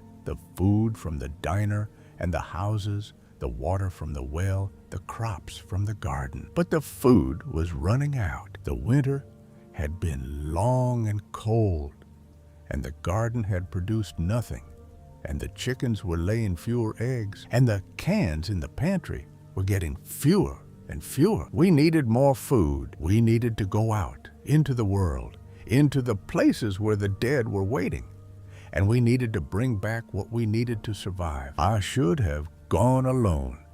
That's what I tell myself now, in the quiet moments when the grief lets up enough for me to think. I should have gone alone, because going alone meant one person at risk instead of 2. And one person at risk was a cost I could afford, but 2 was a cost I couldn't. But I didn't go alone. I took Jenny because Jenny insisted, because Jenny was strong and capable, and because she refused to let me go alone into a world that wanted me dead. We went north toward the highway, toward the town of Monticello that we'd heard about on the radio, a town that was said to have a warehouse full of supplies, a town that was said to be defended, a town that was said to be safe. It wasn't safe. Nothing was safe. But we went anyway because the food was running out and the hunger was getting worse, and the dead were pressing against the walls and we had no other choice. The warehouse was exactly where the radio said it would be. A big metal building on the edge of town, surrounded by a fence that had been reinforced with concrete blocks and razor wire. The fence was breached. We could see the gap from the road, a section of chain link that had been torn open, the metal twisted and bent. The concrete blocks scattered. The dead were inside. We could see them through the gap, moving between the shelves, their shapes indistinct in the dim light. "We should go back," Jenny said. "We need the food," I said. "Rocco, there are too many." "There are always too many." I went in anyway. I went in with the bat in my hands and the hard hat on my head, and the knowledge that this was probably suicide, but that the alternative was to watch the community die of hunger, which was a slower suicide, but a suicide nonetheless. I went in and Jenny followed, because Jenny was brave and foolish and loyal in the way that young people are brave and foolish and loyal when they haven't yet learned that bravery and foolishness are the same thing. The warehouse was a maze of shelves and boxes, and the dead, they were everywhere, their shapes moving in the shadows, their voices rising in that wet, guttural sound that I would never get used to, no matter how many times I heard it. I moved through the maze with the bat raised, my eyes scanning, my ears listening, my body tensed for the moment when the waiting ended and the fighting began. The moment came. A shape emerged from behind a shelf, its mouth open, its arms reaching, its body moving with the terrible purpose of the hungry. I swung. The bat connected. The thing went down. Another emerged. I swung again, and another and another. The warehouse became a killing field. The shelves becoming obstacles. The boxes becoming cover. The dead becoming targets that appeared and disappeared, did and appeared again. An endless procession of hunger that I cut down one by one, but that never seemed to diminish. Jenny was behind me, her knife in her hand, her body pressed against my back. She fought when she had to, when they got too close, when the bat wasn't enough, when the space between us and the dead was measured in inches instead of feet. She was good with the knife, fast and precise, and she kept them off my back